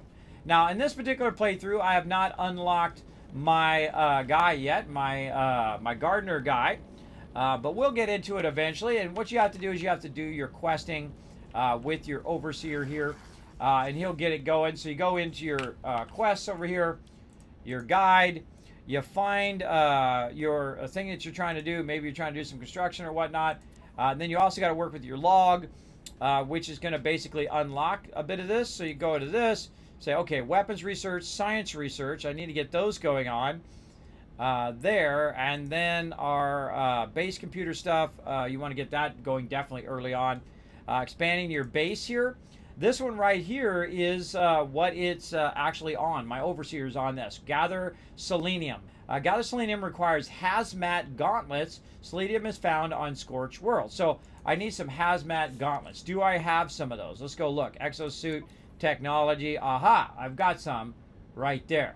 So I need to get some selenium. Now another way I can do it is I can walk to the auction hall and hope there's some in the auction hall right here. Very rarely do I ever find the thing I'm actually looking for in the moment. Sometimes I do, but not always. Now the thing I'm looking for in here, tritium and dehydrin or dehydrin jelly.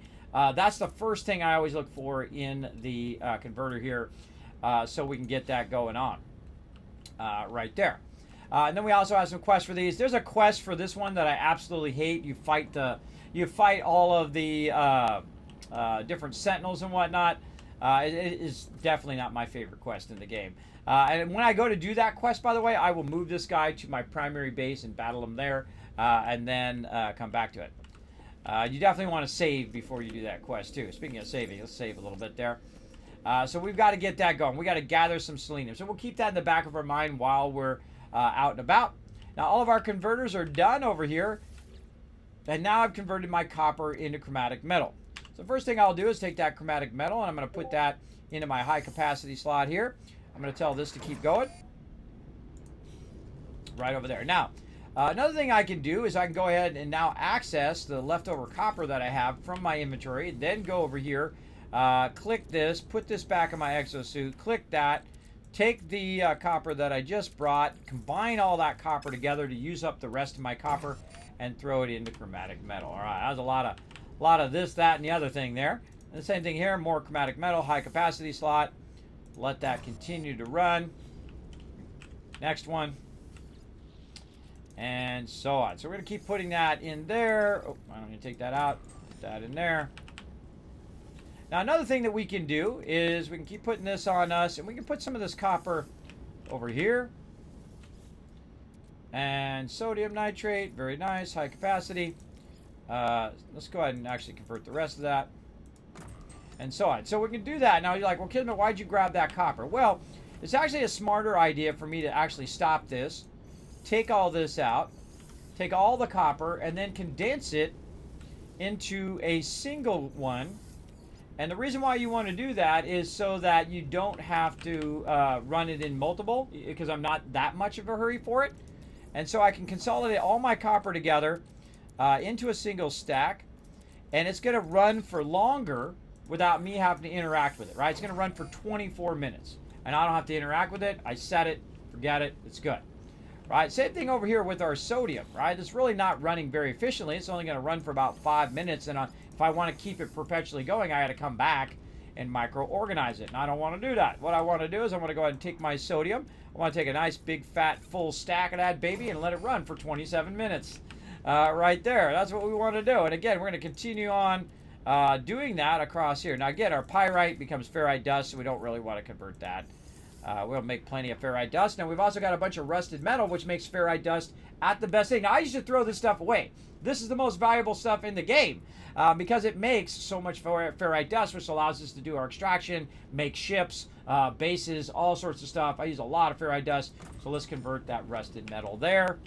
And let's go ahead, even though it's not a full stack, we'll go ahead and grab the little bit of rusted metal we have there. We'll let that convert, let that run. Okay, next one. Again, working on that next level items. Let's see if we have any more items we want to convert. If we convert silver, what does silver become? Nothing, actually. It becomes a whole lot of nothing. Let's go ahead and grab a little bit of... by the way, you take chromatic metal and you put chromatic metal in there, that becomes nothing as well. Just a little heads up as well. So I always find it very fun to just try to, mix and match. There we go. There's some cobalt. Let's go ahead and make some ionized cobalt. We want a little smattering of everything. Then over here, we're converting some sodium nitrate. Again, put that on us. Let's consolidate that sodium down. Same thing here. Pure ferrite. No room in there. Ferrite dust. Let's make some more pure ferrite. Now, why am I making more pure ferrite? Well, I'll show you here in just a second. Oxygen. Now into carbon. Again, with the oxygen, right? Put it in our inventory. This one here at the end, I think, is cobalt. Yeah, all right. Put it in our inventory. Consolidate it down. And then run back to one that's not being used, right? Are all these being used? Yeah, these are all being used right here. And again, I have to walk way off over here because I can't put all of those right next to each other, which is very lame. But I'll actually offset them in the opposite direction. I'll offset them along the front edge. And then in the back edge here, I'll have all of my other stuff. All my cooking and stuff. So let's go ahead and make sure we're putting full stacks in there if we are going to do it. Let's see. There was... Where'd it go? Almost a full stack of oxygen. Let's go. Right there. Now we want to be careful that we don't use up all of our inventory. So we're going to click right here though. I don't think I'm going to be running out of oxygen anytime soon. I got quite a lot in there. So let's really go to town on our oxygen here. Now, the crazy thing of everything that I'm doing right now is meanwhile, I have 10, 50, 100, 200, 300,000 materials being extracted or already extracted, waiting for me to go pick up. Because that stuff had already collected while I was offline. And so we really want to get our higher end items going so we're not constantly going, oh God, we're out of this, we're out of that, let's convert a little bit of this and a little bit of that all the time. We definitely don't want to be doing that all the time. We're going to go ahead and do some more ferrite dust here. Let's convert a bit of that. And again, you can get a ton of those converters rocking and rolling for all of that. Okay, back to our sorting. Let's try to finish this up a little bit. And we're going to be running lots of materials today and organizing our stuff. So there we go. Now we're starting to clear this out a little bit. Let's take our chromatic metal out. And let's go ahead and look in our cargo slot. How much do we have? We have 2 stacks of chromatic metal. So we're good. We can go ahead and put that back in our storage container. Then we'll take our other one, put that in our storage container. Now what happens when I put it in that storage container? It looks for the very first open slot starting in storage number 1, or storage number 0. 1, 2, 3, 4, 5, 7, 8, 9. See, put it in the first 2 slots. That's an important mechanic to know, right? It's important to know what's going to happen when you put it into your storage. Very, very useful. Now, because I'm out of tritium, I don't necessarily need all this silver on me right now. So let's go ahead and look and say, okay, is this where our gold is? Nope, not gold, not there. Our gold is right here. Now, to make it easier on ourselves, we can also go in and rename it gold and silver. Looks awesome. And then we'll put all of our silver back in here. We'll grab this stuff out. We'll grab that. We'll take a little bit of silver. We'll take our gold. Where'd you go, gold? Take the silver out. Gold in. Silver, silver. Silver, silver. There we go. And take 2 silvers out, gold back in, gold in, silver out, chromatic metal out. See, it's really awkward to have to do that. You can't just click sort. Just sort it. I know there's just thousands of games that have the simple sort. And again, this game's kind of more made for console, so when you're on a PC like me, you're expecting those PC features that should be there that are not there, yet. They do listen to feedback over there, so I give them a huge credit for listening to feedback. Again, we have a bunch of carbon nanotubes that I bought just because I was flexing my billions of dollars that I make and trillions of dollars I make in this game. So let's again say, you know what, kids? Oh God, it's just too much to manage. Let's just get it off of our character, so we're not running out of inventory all the time. And plus, you got millions of dollars just laying around in your inventory that you're not using, that you should really use up, for sure. Especially to convert it into something else, right? You definitely want to keep that conversion rocking and rolling. Okay, so again, let's go ahead and look in our cargo slots. What do we got in here? Oh, we got a bit of silver in there. I don't need that. Now, if I take that right here and I put it into my storage container, it's not going to put it with the silver over there. How do I know? Because if I open this first one up, guess what's going to be right there? Silver. So it doesn't automatically go, oh, well, hey, silver's in box number 3. Let me just go ahead and put it in there. That would be an awesome feature as well. So it knows where it already is and does it. Now, if the silver was in box number 1, and it said box number 1 was filled, except for one of the silver was half stack, it would actually prioritize that first, right? So if you put it in order, eventually it'll go ahead and find the most free stack, the first free stack, and if it finds a silver stack while it's looking for it, it'll put it on the silver stack. But if there's an empty slot, you'll have silver in this box and a half silver in this box, right? So that can be annoying later on as well. But I do like to, at this point when I have so much of each and every item, I do like to consolidate it into one spot. And then I like to consolidate it into a single stack in here as well. And how we look in here, we've got cobalt maxed out. We got our gold there. Don't need our gold. Let's take our gold, put it on us. What else? We got carbon. We got sodium nitrate. So let's put our sodium nitrate down here for right now.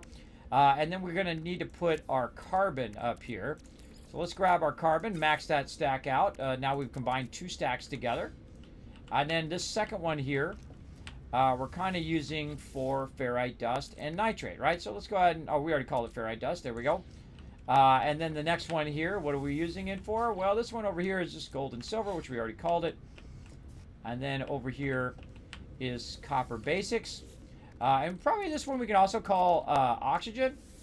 So we'll say cop, ox, and carb. And that's another way of saying copper, oxygen, and carbon, right? All in the same box. Now, I've got some condensed carbon over here, so let's go ahead and take the condensed carbon out, organize that a bit, and that'd be great right there. So we go ahead and take our condensed carbon, put it right in there. All right, now we're looking good, right? We got antimatter, we got ionized cobalt, and all sorts of materials that are going to help us unlock more inventory slots. That's another thing I'm working toward. So I'm always thinking, what is the next thing I'm going to do after this? Now, what would be the first thing that I would keep in here, and I'd keep a lot of it? It would definitely be chromatic metal, because that allows me to build bases. Then we go ahead and put our carbon after that. Cobalt is a great one. Ferrite dust is something that I use up all the time, and so it will come in and out of my inventory a lot. So putting the actual ferrite dust in my cargo slot is not a good idea. If you're going to expend it a lot, then you're going to be coming back in here and putting it back in your cargo a lot. You don't want to do that. I suggest that you use your higher level items in your cargo slots that you're not going to expend, but you will need as you go along. And then your items that you're always running out of, like tritium, dihydrin, ferrite dust, things like that, you keep that all in your general inventory for now. So that's what we're going to do. So let's go in here. Let's say, okay, we got a bunch of this going on. Where's my tritium? There it is right there. Do I got any hydrogen? No, I used it all up. Silicon powder, by the way, is when you go in and you're shaping out the regular just ground, you'll actually pick up silicon powder because of the storyline of this game. There is something in the storyline. Your new animation is incredible. Thank you, Shishit. I'm glad you enjoy it. Did you know that each of those animations have like 20 variations on them as well? So when somebody hits the follow button like this,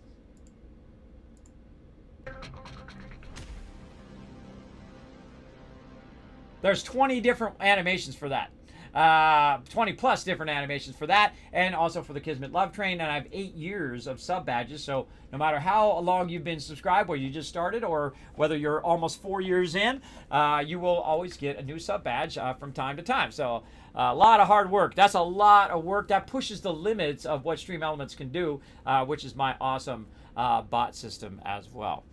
So those are my 3D animated follow alerts. And if you want to see the Kismet Love Train, I suggest hit that subscribe button and you'll see it pop up. I don't do baby alerts, everybody. I call them baby alerts, right? It's like when streaming started, everybody did those smaller alerts because that's all you could do, right? You know, from that other company, which I don't mention, because they don't care whether I live or die as a streamer, right? And that's the difference between Stream Elements and a lot of these other bot companies or a lot of these other companies. They don't care about you unless you're really big, unless you're like the top of Twitch. They don't want anything to do with you, right? They don't want to do anything with you or your community unless unless you're the best, the top of the top, right? The best of the best.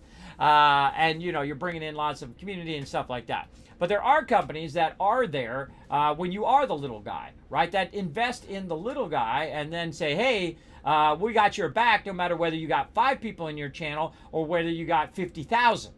Right? And that's Stream Elements for you. They have been there since before I was affiliate, before I was a partner. They were here for me. They said, Kismet, doesn't matter what size your stream is, we got you back. You need some help with your alerts, just let us know. We'll get you all set up. And so they set me up. And for the last 4+ years, they have been a huge boon to my success here on Twitch, and I will always appreciate each and every one of them who did have my back. So those are the type of companies I like to work with, right? Not the ones that just treat you like a number. I hate companies like that, and so sad. It's so sad that one of my favorite products that I use every single day, which I'm not going to mention what it is because they don't deserve it, because they're treating their people who had their back for years and years and years as just numbers. They say, oh, well, if you don't meet our numbers, then too bad. All that time and effort and the thousands of people that you've gone out and you've told about our product and how great our product is, and you were advocate for our product, and you were one of our original partners from way back in the day, and you were right there with us when we first started. You had our back for years and years and years. Guess what? You don't meet these numbers, we don't want anything to do with you. That sucks, bro. That's not how you treat people. That is not how you treat people. Do not treat people that way. No, no, no. And so I don't want anything to do with them. I still use their product because it's a great product, and now it's like a gold standard in products, but I'm not going to advocate their product. I'm not going to talk about their product. I'm not going to tell other streamers to get their product because the way they treat their partners and the way they treat their community is the wrong way to do it. It's like the Bob from accounting way of treating their community. It's a bad way of doing it. It's especially damaging to all the people who work so hard to unlock that. I have a video about it, by the way, on YouTube. I'm not going to tell you who it is because, again, I don't want to advertise their product when they have a bad take on that. Now, good people make bad choices, right? You can have amazing hardware and terrible software, or great software and terrible hardware. You can be a great product and also have bad decisions when it comes to managing and opening your community to that product, right? And some people, you know, they reach a certain level of their product and their corporate, you know, level, and then they treat everybody like they're a resource, right? And by the way, a lot of corporations treat you like you're wood, stone, or something you would get out of a game. They treat you like you're pyrite or silver or whatever, right? To them, that's all you are. You're a resource. Right? Okay, we got to get this thing done. I need some people to get it done. Okay, well, thanks for getting it done. Boom, you're fired. They don't care whether you can't make your bills. They don't care if, you know, your kids now don't get to go to school or have food or anything like that. And that's the kind of when you're dead inside. I never reached that level. I would never treat people that way. It's treating them like they're less than a human being. And I never treat people that way. And I have gotten in many a fight over that with other managers saying, no, that's not how we treat our crew. We do not treat them like that. No, no, no. You do not do that. You're going to work with me, then you're going to be fired, because I was always the big boss. So I was like, you're going to be fired from my crew if you treat people like that. And they step two after that, or I fire them. One of the two. Now, everybody, I need to get up for a second here because it's starting to get hot in here. Finally, it's starting to get warm up in my area. I'm going to get up for a second and turn my AC on. I'll be right back.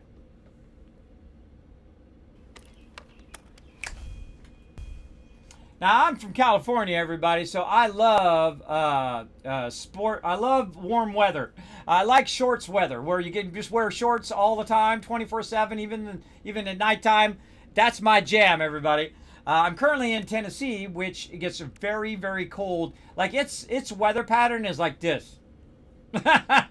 It's like if you don't like the weather, just wait a day or two and it'll be something completely different. It'll be raining, snowing, sleeting, hailing. It'd be 85 degrees, and then the next day it'll be 30 degrees. A lot of ups and downs during the fall, and then through winter, and then in spring it'll be up and down, up and down. And then when you finally get to summer, you know what happens during summertime? It rains all the time, which I think is funny. But hey, if you like seasons, you're going to get a lot of them here in Tennessee, that's for sure. But of course, I live here in Tennessee because that's where my wife is from, and also have exceptional schools here in Tennessee, and no state tax. So if you got some money and you want to shelter that money, you know where you go? You go to places like Tennessee, Texas, Arizona, Florida, places like that you can shelter your money and not have to pay so much taxes on them because, you know, you already earned that money. You got to pay more taxes on the taxes that you already paid on your money that you're trying to avoid taxes on. It's like being taxed like 12 times. I tell you. And that's like living in California, man. That I probably worked half the year just to pay my taxes. I'm not kidding either. It's a really expensive chunk out of your income. For sure. All right, there's a dehydrant. Let's get that out of there. We got cobalt in there. Let's take our other little stuff out of here. Let's reorganize this. Sodium. There we go. Lots of sodium into there. And let's look at our inventory here and see if we've got some sodium on us. We don't have any sodium in here. We got a slot open right there too. And so what do we want to put in that other slot? Now we got some more pure ferrite right there that we could put in there, but we don't want to do that. You know what we want to do? We want to take that pure ferrite and we want to convert it into magnetized ferrite. Now, because I've organized my stuff, I can now look, I can roll over it, and at the bottom it actually has the name of that thing, like ferrite dust. And I'm like, okay, well, hey, this is our ferrite dust here. We can go ahead and grab the pure ferrite out, and we can convert that pure ferrite into magnetized ferrite, which is what we need. Let's go look over here. This one's done. We got a little bit of ferrite dust there. Put that into there. Let's go ahead and take our pure ferrite that we have that's extra, and let's go ahead and run that in there and make some magnetized. So now we're on the third level of conversion of a lot of our materials. And it's a good idea right about now in your playthrough when you've got a lot of resources and you're like, I got all these resources laying around and they're really sucking up a lot of my space, and I could really use the second and third tier items. And so you want to start converting. Get converting. Roll up your sleeves and get to it. Now we got some pyrite here. Now what do I keep pyrite for, right? Pyrite's a great example of one of those things that you need every now and again. And so if you roll over these things right here, these are different shield technologies. But up here, I've got some hazard protection. If I click on this one, phosphorus, all right? So if I go ahead and charge that up with phosphorus. Over here, air circulation. What does that take? Well, that actually just is an upgrade for my backpack. It's actually not a protection against the elements. It's protection against running out of oxygen while you're underground. Yeah, for sure. And you can see it says charge the item with oxygen or life support cells. So if it did run down, I could throw some oxygen in there and be good. Same thing over here, a Veriform. I can actually charge that with ammonium. So ammonium is probably something I want to carry, and oxygen is something I want to carry, and phosphorus is something I want to carry. And how convenient that I have ammonium, phosphorus, and of course we have some oxygen that we can just go ahead and grab out of our stuff here and keep a nice big fat stack of that, right? We've also got some condensed carbon here. Let's go ahead and put that into here. Oh wait, it's already full, right? If it's already full, then what I want to do is I want to get that out of my inventory and put that into my container, right there. This is carbon here. And so if I do have some extra carbon, which I put somewhere right here, condensed carbon, I want to get that off my character. Now you're going to start to see me just not even care where these items go. I'm just going to start throwing them in here at some point because it just takes too much time to organize it like I'm organizing it right now. But we're going to go ahead and put some pyrite in there. Now we're going to need a stack of pyrite. We only need one stack of stuff when we're running around. I really don't need a full inventory of every single element under the sun. Ionized cobalt, another great example. So let's go ahead and look at our ionized cobalt in here. Do we have a nice stack? We have a full stack of it. All right, we're good. Let's go ahead and throw some ionized cobalt in there. We have regular cobalt. Yeah, we already got cobalt right there. Now, we're going to go ahead and move our cobalt up right there. See, when you're in the trading, you have to put it in, take it out, put it in, take it in. But when you're actually in your inventory, like if you escape out of there and then hit tab, then you can actually move the item where you want it to go. You can't actually move the item where you want it to go while you're in the inventory. I don't know why that is. I just haven't added it yet. I don't know. Now, if you do have a comment or question for me, my name is Kismet. Feel free to throw in the chat if I happen to miss it. Sometimes I do get focused, but I always come back to my chat. And again, thank you, King, for coming in and agreeing that this inventory definitely needs an overhaul. For sure. Olaf coming in, showing the love. Idaho has seasons in one day. All the seasons are in one day? Oh, boy. Oh, boy, that's pretty rough. Pretty rough. All right, let's go ahead and do a little side battle here. I'm trying to remember. I keep forgetting. Let's go ahead and do a little side battle here. We'll go ahead and mute some No Man's Sky. Look at my little Norbert. Isn't he so cute? Look, he's got a little Yoda hat. Saltbot running around, letting you guys know what's up with what's up. And I think this is me right here. Let's go ahead and see if I can make my guy jump. There he goes, my little Sparkle Dog. Now, you can make your own corgis, by the way. You can customize your own stream avatars down below the stream. These are my own custom characters. We got Norbert and, of course, the awesome Sparkle Dog and English Pembroke Welsh Corgi. You can go in and customize those. And if you say something in the chat, they'll run around down there. You can hug. You can do all sorts of special animations. You can look at the different actions you can do. You can jump and do stuff, including, like, collecting stars that I'm going to drop a couple of those along the top there, and you can do exclamation jump. Now remember, it's about 10-second delay. So when this thing gets it right here, and this is you way over here, you want to go ahead and jump to kind of preemptively try to grab it. Now when you get these unlock items that you can get later on as I add them through your different points. You also will be able to use your channel points. Still working on that.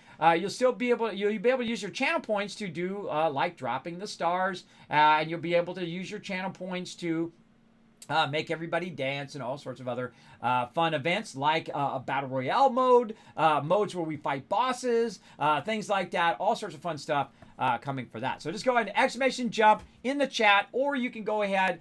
You can jump multiple times, by the way. Or you can go ahead and use the panel down below for stream avatars. You can actually tell them to jump or to do different actions in the panel itself. So feel free to come in and join us for my awesome Corgi configurator. Oh, look at these cute Corgis over there with the little headband with the hearts on it. That's very nice. Very nice. I like that. There we go. One more to go. Let's see who's going to get it. Dovu. Oh, that was so close. So close, Blow. Who's going to get it? I'm going to give 1,000 kiss caps if you guys get that one. On whoever gets its behalf. Whoever gets that one. Who was it? Oh, it was, who was that? Oh, it went away. It went away. Oh, well, I'll give you 1,000 kiss caps anyway. You guys did a good job there. There's 1,000 kiss caps for future giveaways and contests. You guys can utilize those for that. Okay, so ferrite dust. We've got some gold. We don't need to keep gold on us and stuff like that. We'll come back to that here in a second. Let's finish this battle. Dovi, iMatcher, Subi, Haley getting some love, and Goreka, I think that is, or Goreka, maybe. I butcher everybody's name as part of my charm. 9 kills right there, coming in MVP. Congrats on MVP of that round. And let's go ahead and do a mystery battle. Let's go ahead and do an archer one more time. I feel like I'm just going to get right next to this guy and shoot him the second he's done. Now we got a quest done. You guys can go ahead and start putting your units down while I'm going to turn in my quest here, getting some more gold out of that. I love these quests. This is a really fantastic addition to the game. Right over here. All right. And this is a free-to-play game. You can come and join us on mobile and on desktop. So if you have an iOS iPhone, or you have an Android, Google phone, or whatever you got, a Windows phone, you can go ahead and download and play that game with us in the background while you're watching the stream. So very, very fun. And I do a lot of battles, so you guys are going to get crazy tons of loot as your captain. All right, so uranium, I've got a bunch of that. I don't really need to keep that on me. So let's go, let's say the third one down here, where we've got some of our gold and silver. We've got a little bit of room there for uranium. Let's put that in there. Let's go ahead and say pyrite. We've already put that away. Sodium nitrate, don't need that right now. Let's see. Hexrite, we're going to get rid of that. Now, dioxide is another great substitute for oxygen, in case you need that. We're going to need that later on.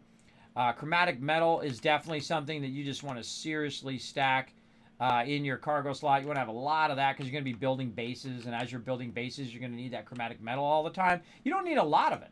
You actually, if you have a stack of 10,000, you got a lot. That's a lot of bases that you can create. Oh, look out. Someone did a kickflip.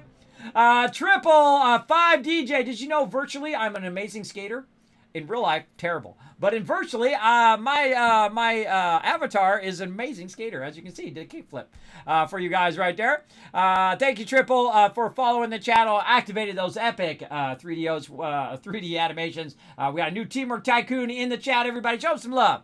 Show him some love. Let's keep on rocking. Now, we've been doing a lot of inventory stuff. I know this is not the sexiest stuff in the game, but vitally important to your success. Vitally important is to master your inventory and being able to go into one of these boxes and say, okay, there's where my silver is, there's where my uranium is, and so on. Now, I'm just going to go speed up a little bit. I hope you don't mind, by simply grabbing all the stuff out like this as much as I can, and then going to the appropriate box and saying, okay, this is ferrite dust. Over here, this is gold and silver. And so anything that's not part of that, I'm going to go ahead and take out. Now, I don't have any room in here, so I got to play a little take it out, put it in, take it out, put it in. So we'll go ahead and put some silver in. Then we'll take some silver out. Then we'll put some gold in, silver out. Gold in, silver out, right? Is this like wonky or what? Gold in, silver out. Gold in, silver out. Any more gold? No. All right, now silver in. Uranium out. Silver in. Yay, look at us, Mickey Mouse in it in here. I feel like that's very Mickey Mouse when it comes to organize your inventory. Now, the rest of the silver I'm going to go ahead and put right over here in this nice little silver spot. Right over here. And then I'm just going to rename it silver temporarily. I know I'm going to change this later. All right, Windows, what are you doing? Whoa, okay. Steam shut down. Okay, just shut down in the middle of me playing the game. Okay, I guess you can go ahead and do that if you want to, bro. I would much rather be playing the game, though. All right, everybody. This is a standard Kismet stream. It goes right off the rails, everybody. Right off the rails. Now, let's go ahead and see if we can launch this again. Thank you, Steam, for that awesome kicking me offline. Appreciate that greatly. Not. Very much not. Now, here's the problem, everybody. If that didn't autosave, I have to do that again. I have to do a lot of that again. And we're going to have to do it at 10 times the speed, because that's not going to be too sexy. To have to do that all over again, take you to Steam, which just basically kicked me out of the game. Not good. All right, let's get back to it. Now, by the way, if you didn't know this, if you haven't played No Man's Sky before, all these little balls of light that you see here, every single one of these balls of light is a system of planets. Not planets, but system of planets. There's quintillions of them, more than you can go to in your real life lifetime. That's how many planets you have to explore and how many things to go and find out in the universe than you could actually look at in your real life lifetime. You could never go to them all in the game, which is cool. It's cool to have that big a thing. All right, now let's see where we left off. Because I feel like we're going to be redoing a bunch of stuff now that it kicked me there. Yeah, we're going to be doing some stuff right here. But that's okay. We know what we want to do. And so, since we know what we want to do, yeah, we're way back here. We're going to do it at a much faster rate now. And so, we're going to go ahead and go like this. Gold, all right? All right. Thank you, Dovey. Appreciate your help. Show Dovey some love in the chat, everybody. Appreciate him hanging out with us today. So, we know what we want to do, and that's the most powerful thing you can have. Is having a goal of where you want to go. And so we'll put all the silver in here.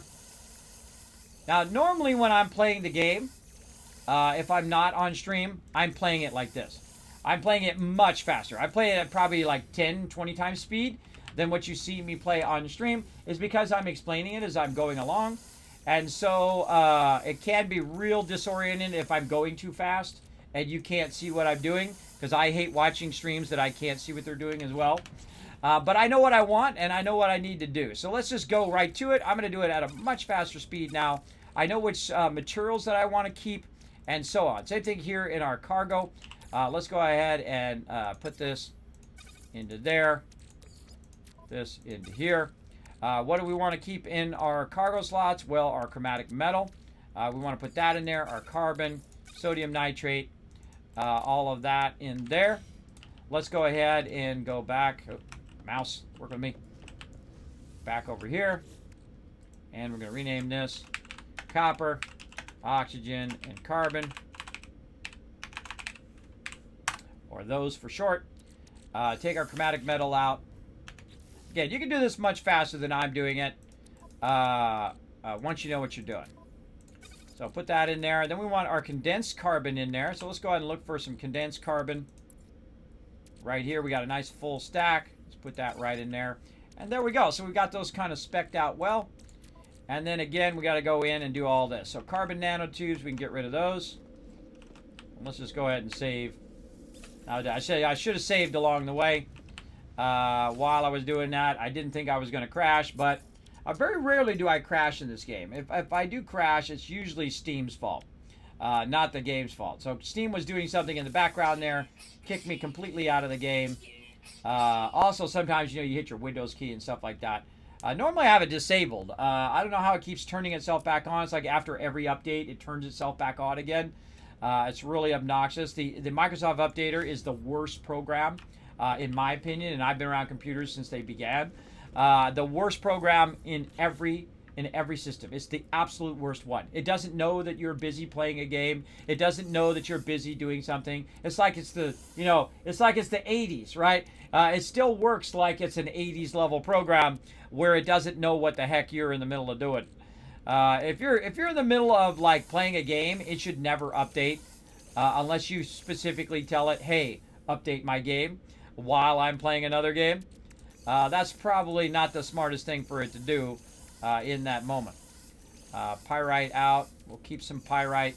Cobalt, we'll keep that. Rusted metal out. And then over here, it's going to be ferrite dust. And let's put our cobalt in there. We'll keep one stack of that. Rusted metal out of there. Oxygen can go into this one. Unless we're using that. I know oxygen, that's actually our oxygen stack. So we'll put that in there. Now, items that are more common, I usually put those up more toward the front, like copper, stuff like that, and sodium, right? Those are the ones I put up in the front. These ones right here are for that. Now, I actually don't need extra pyrite and gold and all that. Dehydron's a good one. That one, if you go through it a lot, you don't necessarily want it to be in slot number 1. Actually, you can also do the reverse of this, right? Instead of putting them at the top, you go ahead and take all this stuff out of here and put the stuff that you're not really going to mess with for a while at the very bottom. This way, all the new stuff that you get is going to show up at the top of your inventory, and so you can micromanage it a little easier because it's at the top as opposed to the bottom, like this. And dehydron and tritium, probably dehydron is the thing I run out of the most. I can go ahead and do that, and there we go. Now, all the rest of this stuff is stuff that we just want to go ahead and get rid of. And let's go ahead and put our nav data in there, our extra nav data. We got our charts we'll put in there. And let's go ahead and just reorganize all of this.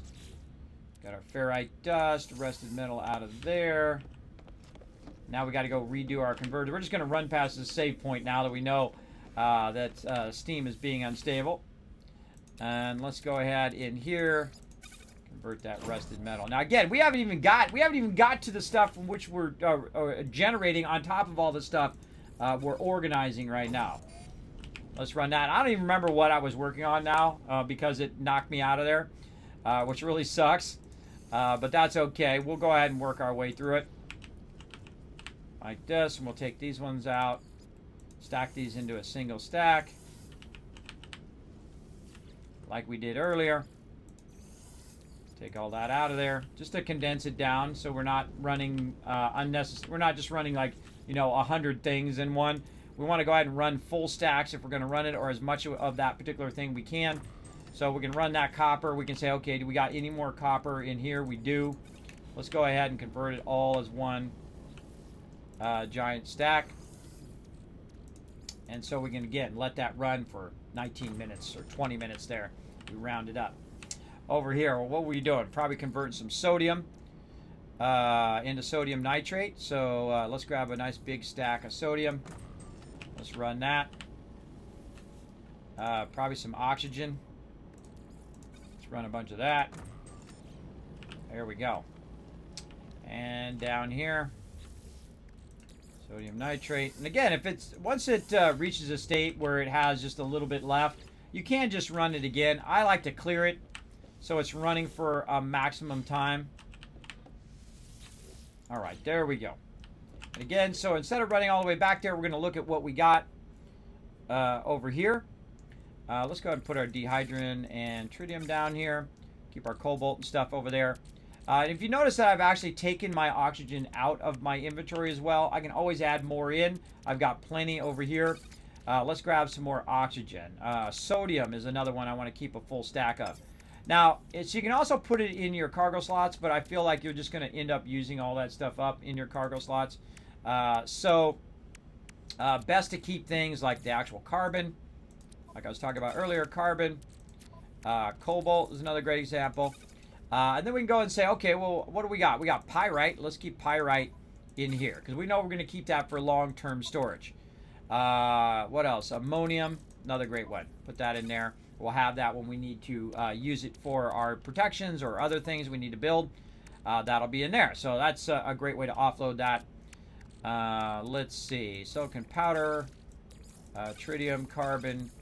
We got a bunch of cobalt there. Let's go ahead and convert some of this cobalt into ionized cobalt. Got a nice big extra stack there. Okay. And then we need another oxygen stack just for us, for our inventory. There we go. This oxygen stack I'm going to put back in the storage container. Sodium, again, we're going to need a nice sodium stack. Again, because we organized this a bit, a lot easier to find, right? So, and then we take this and we say, okay, screw it, just throw it into the thing. Sodium nitrate. I've got in here, so I definitely want to take it out of here, put it here. If I've got any extra, the extra I just want to go ahead and throw in my storage container. Silver, storage container. Uranium, don't need it because I have it on my starship. That's where you should keep it, on your starship, along with your pyrite. Now, I do have some extra pyrite that I put in here, and I just realized that I could actually just grab it off my starship. Just put that in there. Now, again, I get to a point where I just don't care if my inventory in there is organized or not, because it's just so tedious to organize it in the PC version here. And so there we go. So we nicely clean that up, but we go to our stuff, it's going to be just thrown in there again instead of stacked nicely. See, right there. So I got pyrite and cobalt and everything in this one. I don't want it to be in that one. I want it to be in its own one. And I want it to sort properly, how I want it to sort. There we go. And then sodium. And then that one. There we go. And I want it to go gold into here, right? So gold and silver into that one and so on. So let's go back over here. What do we got? More cobalt. Cobalt over here. And see, look, this one just dropped random loot into there as well.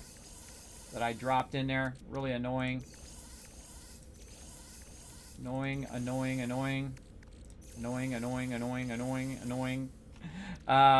then, what else we want to put in there? Are we cobalt? And we already got a cobalt stack. And in our cargo slots, ionized cobalt there. Oh, well, actually, we've got some room there. Now we can take our ionized cobalt. Once we convert all this over and then fill that stack. What else we want to do? Let's go ahead and see what else we got to do here. Good idea to save. Again, that sucks. That just like reversed a lot of our work. It happens all the time, by the way. You'll be doing a bunch of stuff and you'll forget to save. And you'll go along and it will roll you back an hour ago or 2 hours ago whenever you we're remembering to save or not save. All right, silver, gold. Now we know this one here is actually going to end up being silver because we saw that we have a lot of silver overflow.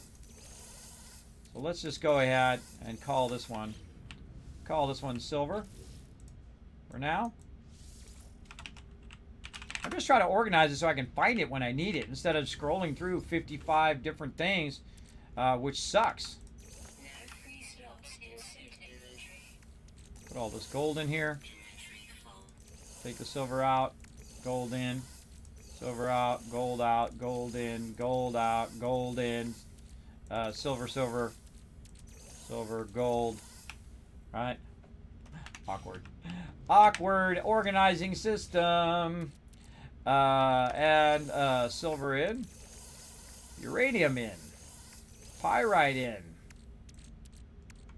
pyrite in, there we go, and uranium in, pyrite out, uranium out, pyrite in, uranium in, no, pyrite out, uranium out,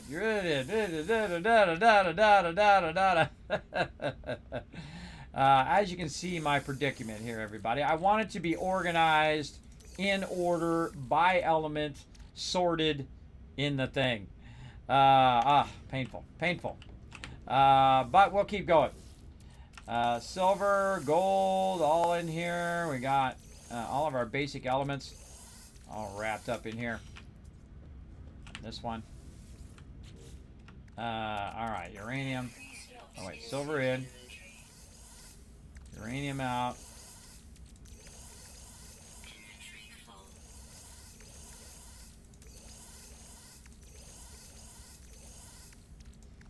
As you can tell, I've done this a time or two. Let's see. Any more silver? No. Let's put gold away for a second. Put this out. Put that in order. Now, this is a huge waste of time. This is a huge waste of time to have to go through and do all the stuff that I'm doing right now. Because your stuff's just going to get messed up again. It's just totally going to get stacked in such a way that's going to be really awkward later on. Uranium, pyrite in here. Pyrite. Oh, we got some uranium. Again, I don't know why this is like this. I'm going to guess that it has something to do with that it's console based. Because most console people are not going to be doing this kind of level of taking stuff in and out. I feel like they've made it just kind of dumbed down for that console level. And that's too bad. Let's take that out. What else we got? Cobalt here. And then we have sodium. We have some extra sodium and sodium nitrate. Let's take that sodium nitrate. We got room in there? No. Okay, so sodium and sodium nitrate needs to be put away. Not in that one. This one is ferrite dust, which we're putting our sodium in. And then I'll rename this one. Ferrite dust and sodium. Just realized I got chromatic metal. See, I truncate the name because, you know, time reasons. Sodium nitrate out, sodium nitrate in. Okay. We got some extra pure ferrite, which we'll convert that in a second. This is gold, so we'll take some silver out. We'll put the gold in. Right there. We'll dominate that mostly with gold. And dominate that with silver. Over here, uranium.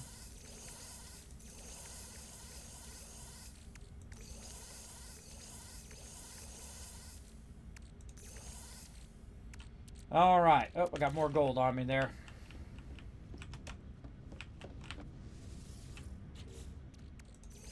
Now, what also this does is gives me a sense of how much of that particular thing that I have. And again, it sucks to have to do it like this. And this is why after this, I won't do this again. I won't do this again because it's just so time consuming. Oh, I got to take silver off. That's what I was going to do. I'm going to take some silver out of here so I can put my gold in here. Now, what I really want to do is not hold on to so much of this. I really want to use it up. It doesn't really do me that much good to hold on to a ton of each and everything unless I'm saving up for something. Great example, there's all of our microprocessors and things again. We'll deal with those here in a second. More uranium in there. We'll call this Uri. Uri and pyrite. Alrighty, and we got platinum in there too. You know what, let's just throw our platinum in here. Along with that, let's go ahead and sell these extra microprocessors and stuff. So I'm just trying to clear out my inventory, and I should have been running by and hitting this more often. Because we just like rolled back for like an hour, which really sucks. And so let's go through and clear out all of our microprocessors, all our carbon nanotubes. Get rid of all that random stuff. We can always make that again. It's better to carry our resources than to carry those individual items. Okay, now we're getting almost done again. We've almost got back to the point where we were at. We're organized. Oh, there's some more carbon nanotubes. Take those out of there. Get rid of those. And here, what do we got? All right, silver. Now this is kind of random stuff that I'm not using right now. Deuterium. We're going to use that here in a bit. Activated idiom, we're going to get rid of that. Planetary charts, ammunition I might need, nav data, cadmium, activated, emerald, definitely going to use that elsewhere.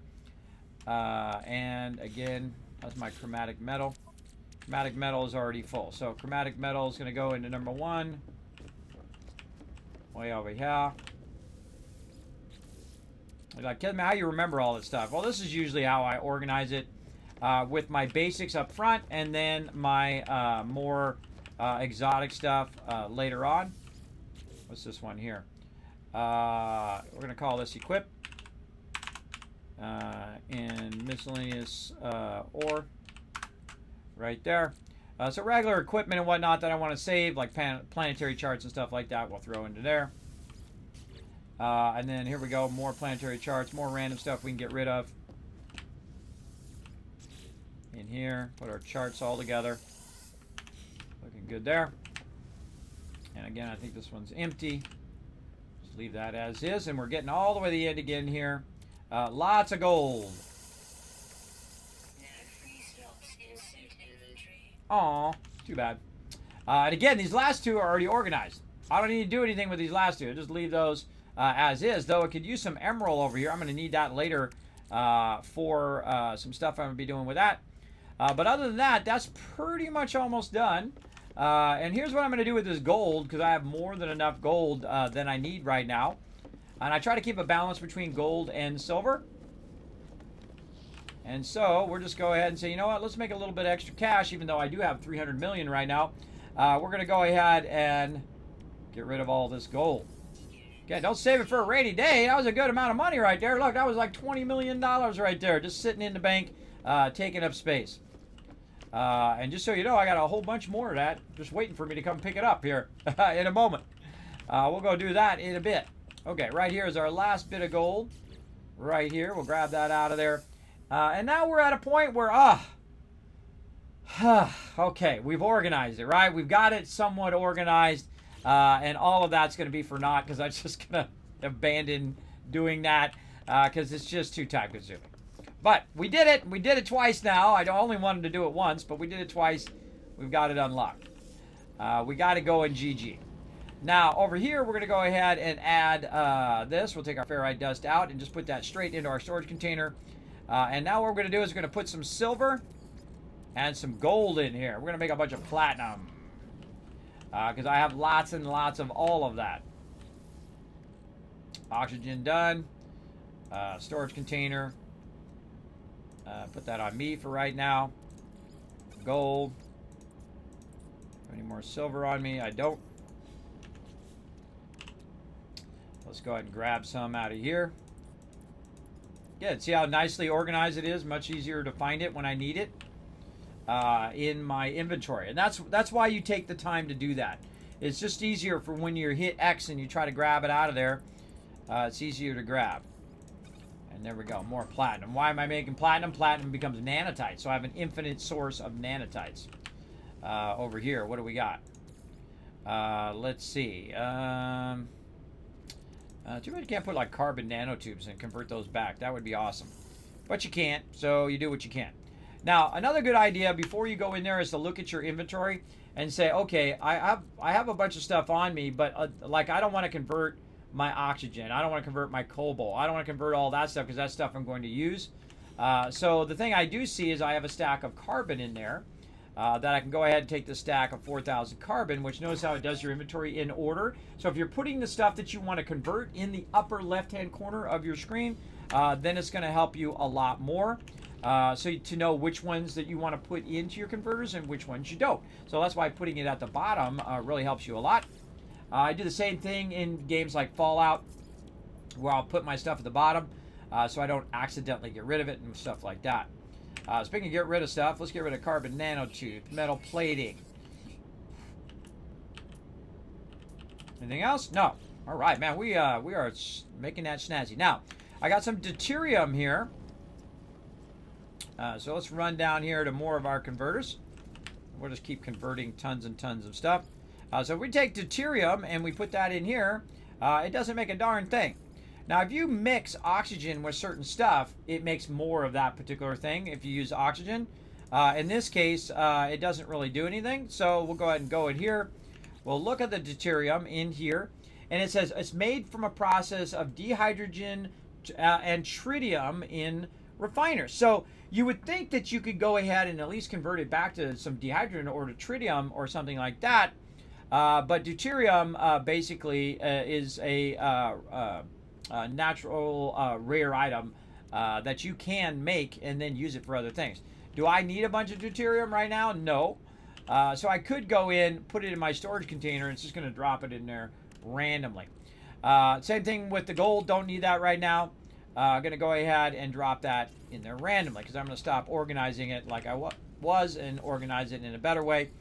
Now, another thing I want to do is take pure ferrite right here, and I want to convert it into magnetized ferrite because in our cargo slots, we have plenty of ferrite dust, pure ferrite. These are both maxed, but magnetized ferrite, we're going to need more. And again, we're doing all of this so that we can expand our inventory slots in the long run. Right there. Okay, so sodium, cobalt, dioxide, carbon, and whatnot we need. We need some more oxygen. No problem. We got it nicely organized. We can just grab that oxygen right out of there. We also got some on us. So you know what? I changed my mind. Put it back in there. Activated idiom. We want to go ahead and sell that here in a minute. Now, we got all that going. Good idea to save. Now, what I find happens sometimes is when I leave my ship, all that stuff that I'm converting gets lost. So if you put a bunch of gold and silver, which you spend a lot of time collecting, maybe you manually collected it, or even if you collected it being in the industrial, which takes a while, and then you come back and it's all gone, that sucks. I've had that happen to me on a bunch of converters. So we're going to still see if that's a problem. Because we're going to go on a little journey now to fill back up all of those containers right over there. So let's go first to the copper farm. Let's go. Now, again, this is how I make millions, billions, and trillions here in No Man's Sky. Make a lot of cash. And so we're going to get into it right now. How we doing on our first break here? I think we're coming up on our first break here in a moment. But let's go through, grab all of our resources first, and then we'll get into that. Get into that big time. Oh, there's another star. Now's your chance, everybody. Jump for the star action there. Try to snatch it up. Okay. Now we go right over here. I have a little farm going for copper. Now normally I do like 50,000 copper, but I found that's way too much.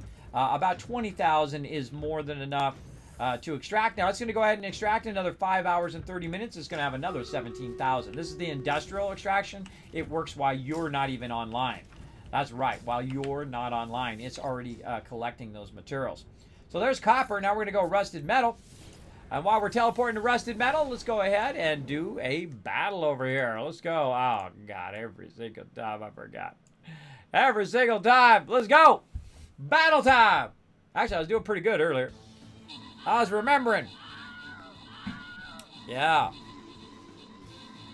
Stream giving you an unscheduled gameplay break. Yeah, I should have probably took a break there, but I think the game was trying to remind me. All right, wow, that was a fast battle. Open Captain Chest, grant some love to you guys. EMZRT, Olaf, Nightox, all getting some love. And Taco MVP with 18 kills. Nice job. And more gold. Let's get that gold, everybody. Let's snatch it up.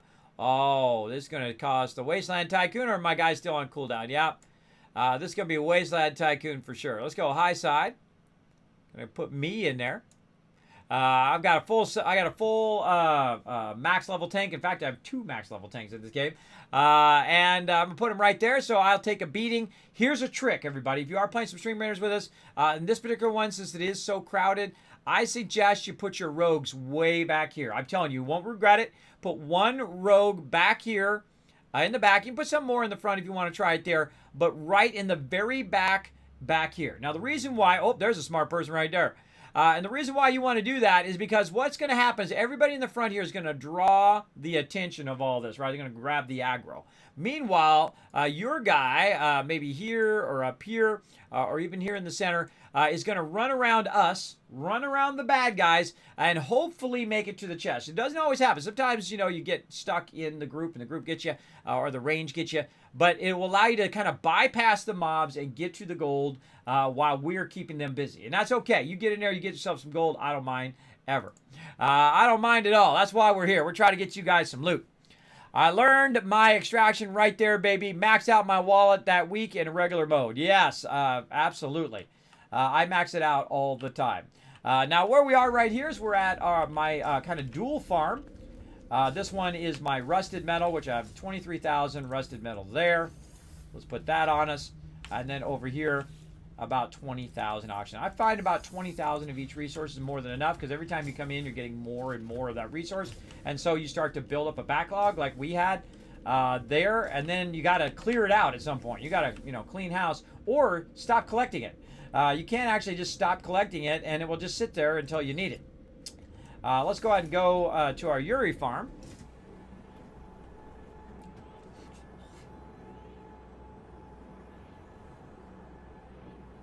And we're just going to do a round of collection here so you can see how much stuff I have going. I got lots and lots of various farms going so I don't have to collect it. Right? Set it and forget it.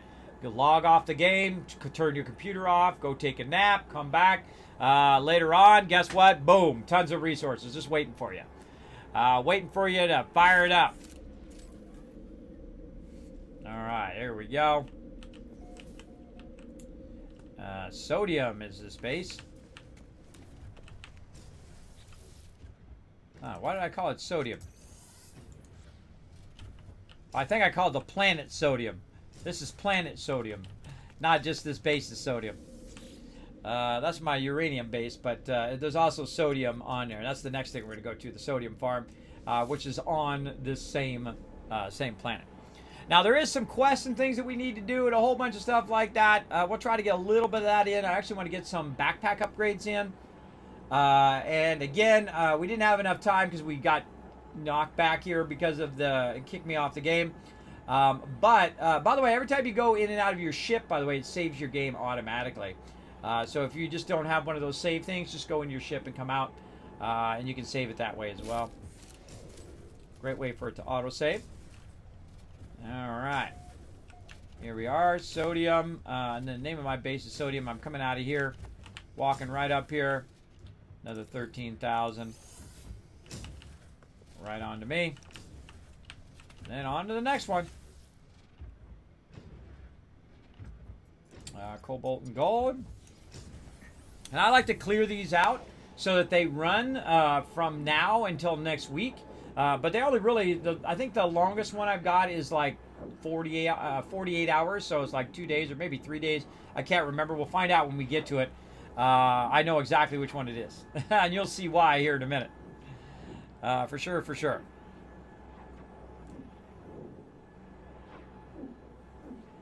We're probably going to make about $200 million in just a moment here. All right, good time to save in case my Steam decides to be funky again. Now, right outside the door here, you can see I've got gold. And so I can go ahead and just hit that. And another 50,000 gold. Now, I'm just going to put that right in the storage container. This is why I put storage containers here. I should have done that with the rest of this.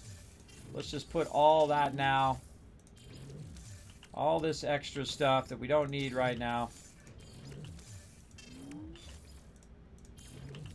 And we're making a big, big mess in there. But that's okay. We cleaned it up a little bit. That's more than enough. So there's that. And then, of course, on this side, cobalt. We're just going to put that straight into our storage and let that run some more. Again, why do I need so many resources? So I can convert it into others, because it converts at half the rate on a lot of this stuff. Silver trade base. Let's go to that one. Grab some more silver. I still want to max out permadeath next. Well on way to that. Oh, really? I never played permadeath, any game permadeath. But hey, if that's your jam, more power to you. Play however you want. That's what I say. Play a game however you want. It's your game. You paid for it. Play it if you want to play permadeath. Go for it. You don't have to always like the other things that everybody else likes. It's okay if we don't like the same thing. We can still hang out, have a good time as well. All right, in we go. Let's go ahead and grab. Hold down tab, get rid of this. Now this is in one of those new areas. Wow, look at all that silver. Lots of silver in there. Turn around. Out I go again. This is really what I do typically at the very beginning when I first log in. Let's see. We got our S-idium farm. We'll come back to this one. That's our main farm that we're using. We went to silver, and now we're going this one, right? This is trade base, yeah. Then we'll go to this one. All right, here. We'll try to get our stuff queued up as well. Our ships. Probably do that next. And then we'll try to do a few upgrades on our backpack. I mean, there's so much to do in this game that just having a few hours to play it is not enough. It is absolutely not enough time for sure. Now, we're going to play some Fallout 76 here in about 30 minutes or so. So I think what I'm going to do is I'll go another 30 minutes here, and then I'll take a break. I feel like that'll work out pretty well. So let's see how much of this we can get done in that amount of time. Now, over here... Oh, we never set this one up. This is a work in progress. Did I not call it? I did call it work in progress. I didn't see it. I didn't see that I called it a work in progress. That one, sometimes I'll just tag it because it's an S node. I'll just tag it and come back to it later, which sometimes I come back to it and I actually do it. And sometimes I just never do. I never come back and I never get it working because I never end up using it in the long run. There's never enough time. There isn't enough time. Though, right now, my kids are on spring break, so I could probably play a bit longer than I normally do. So that'll be pretty nice. Maybe I could start a little earlier, too. I totally didn't know that until they told me yesterday that, hey, we're on spring break for the next couple weeks. I'm like, oh, okay. Because I'm usually knee-deep in about 50 other things that I'm trying to work on. For sure. Constantly doing stuff. All right, we'll go ahead and step out here. We've got our pyrite right here, which is about 16,000. That's more than enough. Put that right in there. That's a stack and a half. All right, now, I want to go ahead and look at our inventory. I want our inventory to be as empty as possible, and I'm going to show you why right now. We're about to make $200 million, and one of the easiest ways to be super rich in this game. They don't call me the Space Tycoon for nothing, everybody. We're going to go have more money than the most expensive ship than we can buy right now. And again, you got to think I'm also very early game. This is pretty early. I don't know how many hours into it I am right now. I'll go look here in just a second. We'll go look at a save and go from there.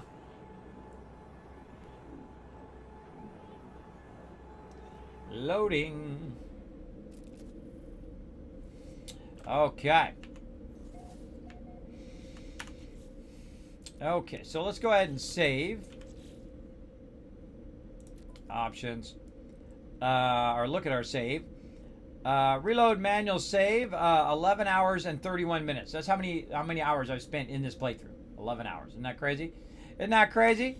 How do we know? Well, we can go in and we can tell it to save again. We don't have a save thing here. All right, hold on. Let's put a save thing in. We've been doing a bunch of stuff. We need some metal plating and dehydrogen jelly. Right here. Probably dehydrogen jelly is going to be tough. Let's go ahead and head out here. Hit our X to scan. Or C to scan. C to scan. And look for some dehydrogen jelly. Way over there. Any on this side? Lots of sodium. Oh, there's some. Right down there. Let's go. Woohoo! Jetpack. Look how beautiful it is, everybody. Look how beautiful this game is now. It's incredible. Incredibly well done. And so we'll go ahead and grab some dehydrogen over here. Sometimes I collect the old school way here. And I can just spend time running around collecting a lot of this. And this is probably a good idea to invest a good amount of time into collecting this dehydrogen here. Because this way you're not having to stop every 2 seconds to get a bunch of it. There are other ways of getting all of this too. We'll get into that. Got a big rainstorm going on right now. Running back toward our base here.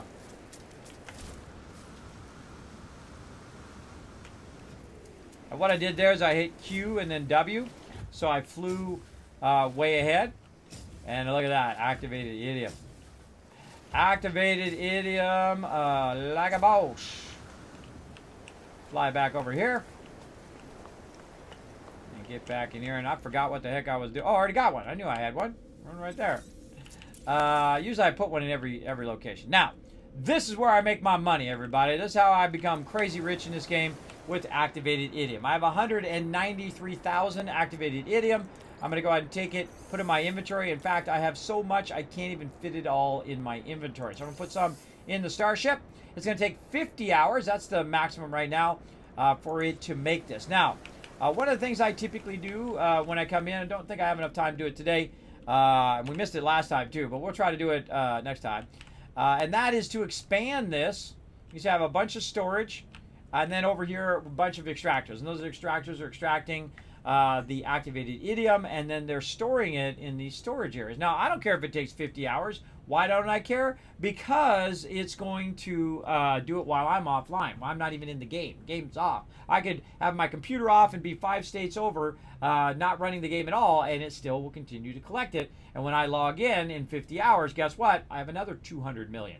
And then another 50 hours after that, another 200 million, so on. And I can accelerate it. I can put more of these down. I can get more idiom farms. I can add more stuff to it.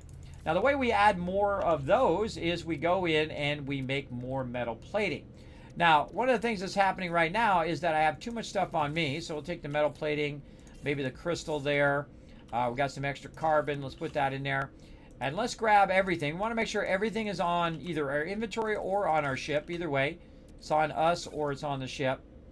So we can sell it all at one point. So we go here to the Galactic Trade Post. We can act like we're going to sell our activated idiom. Right now it's minus 16. So so the demand of it is down, and so you're going to get about 154,000 or 154 million for that instead of 193 million, which is what it should be. And so we want to go ahead and take that somewhere else. Now, I did make a note of the last time I sold stuff. It was system number 3. So we're going to try system number 4 right here. And we're going to see if we can go ahead and sell it there. Now, you can sell it. We did learn this. I think someone told me in the chat that we could go and sell it to the random people that you meet in the space station who bring in their ships in and not have it crash the market. But I feel like it's a little cheating. And because I'm playing a single player game, it doesn't matter if I crash the market. But if you crash the market in a very populated system, they're not going to be happy. So don't do it. Don't do it in a very populated system. Do it in a system that you discovered, and just absolutely crash the entire market, and you're going to be crazy rich. Now let's go ahead and sell this again. Let's go ahead and see how much worth over here.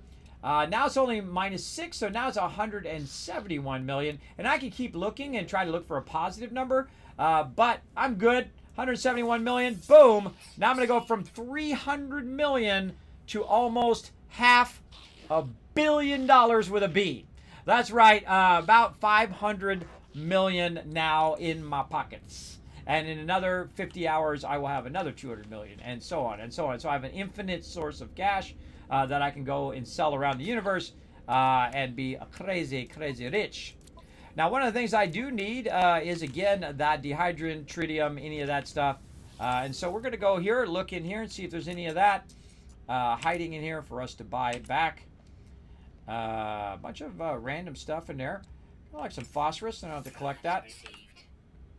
Pungium's always a good one to snatch up.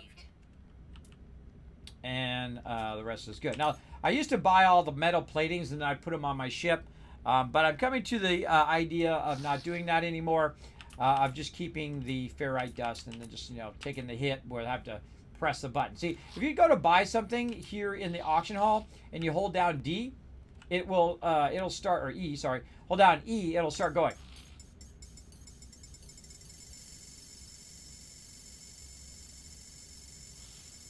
It'll do that until it reaches the maximum, right? That's really useful. But if you're going to go make metal plates, it doesn't do that. If I go in and make a metal plate and I hold down D, it made 2. And then if I want another one, D again. And again, and again, and again, and again, and again, and again, and again, and again, and again, and again, and again, and again, and again, right? I got to do that like 53,000 times. I don't want to do that. I want it to hold down D and go until the maximum amount I can do, because that is how it should work in this type of game. It can become very tedious to have to press that literally thousands of times when you're trying to build stuff. Now, let's go ahead and keep on popping around the universe as you do. Let's go to a space station here. Now, what we're going to do is we're going to look among my space stations here. And we're looking for a 3-star system, which I think is my system number 16 right here. Let's go ahead and go to that 3-star blue system.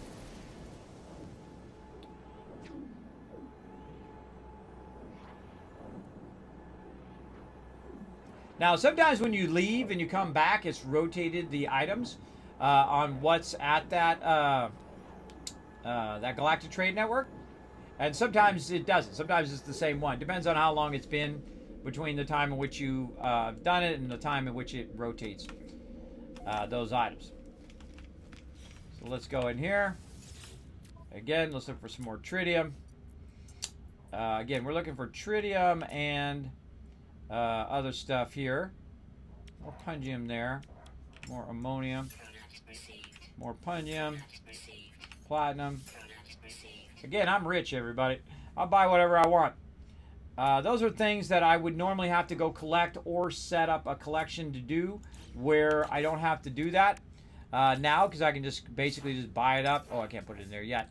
And then I'll put it in my storage, so when I need it, I need a bunch of pungium, I'll have it. When I see platinum, when you see it and you have a lot of money like I do, you definitely want to buy it up in that moment, or you're going to miss out. Same thing with ships here too. If you see some ships in here, you can hold down F and roll over it, and it will tell you what kind of ship it is. This one here is a B class. That's a C class. Oh, there's an A class over there. That's a nice one. Oh, wait, that's my ship over there. And then this one here, B class. So, not such great stuff coming in. Now, I actually do already have an exotic in this particular playthrough. It's my first exotic I've ever been able to buy, because what normally happens... Look at this thing back here in the corner. Look at this. It's cool looking. It's cool looking. Doesn't do anything, but cool looking. So what I do is, when I see a ship that I can buy, I definitely buy it straight up, because you'll probably never see it again in that particular rate. So if it's like an S-Class, I will definitely buy it. Now, speaking of S-Class buying, what we want to do is not really buy it up here. You want to go to your base, 3-star trade base right there.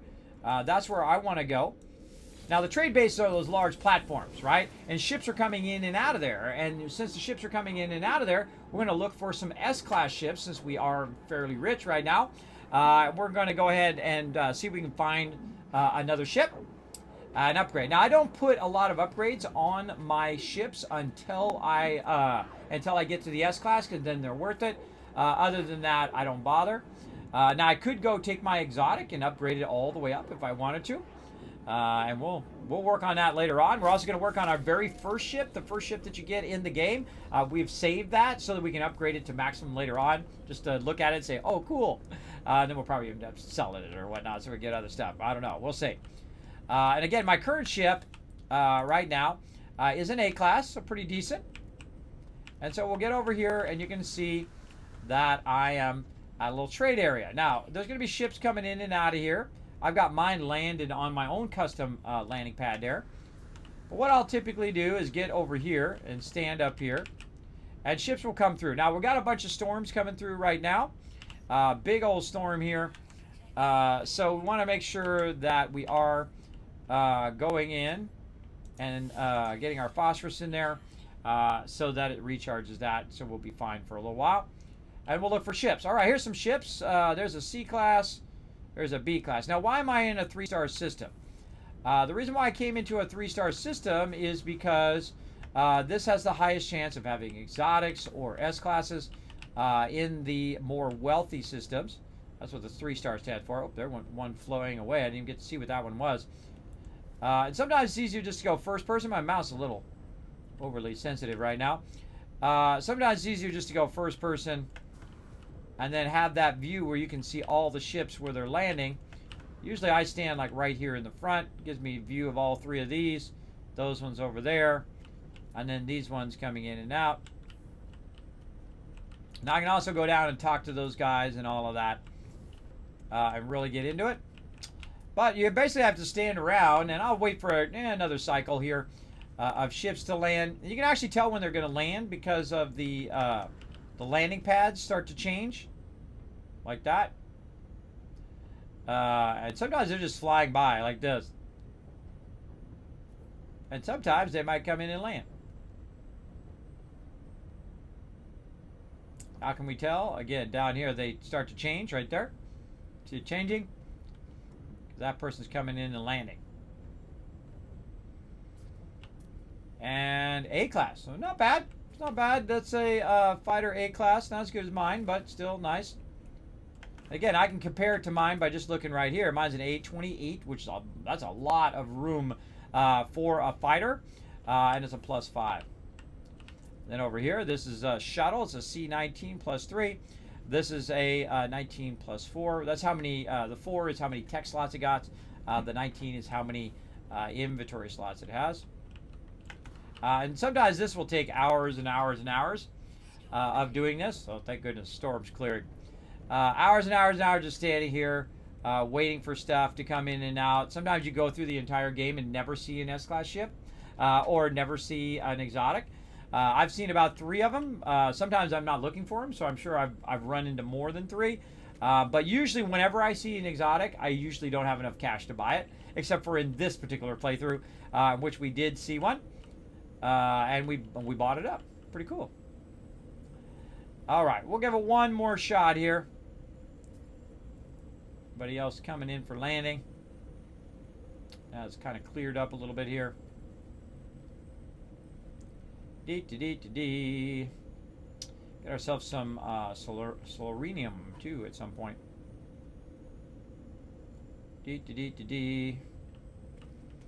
Waiting around. Now sometimes it's worth the wait and sometimes it's not.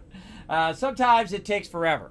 While we're waiting, go ahead and click on that second link right there in the chat. Everybody go over there, hit those retweets. If we do hit 5 retweets, I'm going to give you 1,000 kids caps toward future giveaways in which I give thousands of dollars worth of free stuff away here in the stream. So work together as a team like we do in many games like Stream Raiders and Valheim and 7 Days to Die. Work together in the chat to unlock the potential of more real-life loot right here in the stream. All right, here we go. Oh, we got a big boy. All right, come on, be an S class. Now, I try to buy one of each type and then gear it out. That's a B class, pretty good. It's got lots of room in there. It's got 35 + 5, so that's not too bad of a hauler. It's only 24 million, which seems like a lot at the very beginning of the game. But when you get to my level here and you already know how to make tons of cash, you're pretty well off. Now, one of the things you also want to look for in the name up there is if it says exotic, right? If it says exotic, then you know it's different than the rest of these. And how do we know that? Well, here's what I can do. I'm going to go ahead and summon. There we go. I'm going to go ahead and summon my my exotic so you can see that. And we're going to go ahead and just place it down here somewhere off to the side. Now, I could summon it over here. I don't like to summon it up here. Look at that big animal on the hill. I don't like to summon it up there because it blocks the ability for other ones to land. So I'm just going to put that down there. Now I got to be careful because it just shifted me to that ship instead of my main ship. That's pretty cool. And then you roll over it, you can see that it says exotic, right? It's an S class, it's a 16 plus 4. What's the advantage of exotics is that they have additional like distance or additional features of the exotic. And of course I can go in and use all the cash that I have, like $500 million right now, and upgrade that so it has maximum slots and maximum technology and maximum all of that. We'll get into that later. We're not in a rush. We're not in a rush. We'll get into that later. Now let's look at here. We got a C class. We got a B class there. We already looked at this one over here. This is an A class, which isn't too bad. That's, 31. Not too bad. Or I think that actually was a different one. I think we were looking at this one over there. That's a 26. So this one isn't too bad here. That's 17 mil. I think the other one flew away.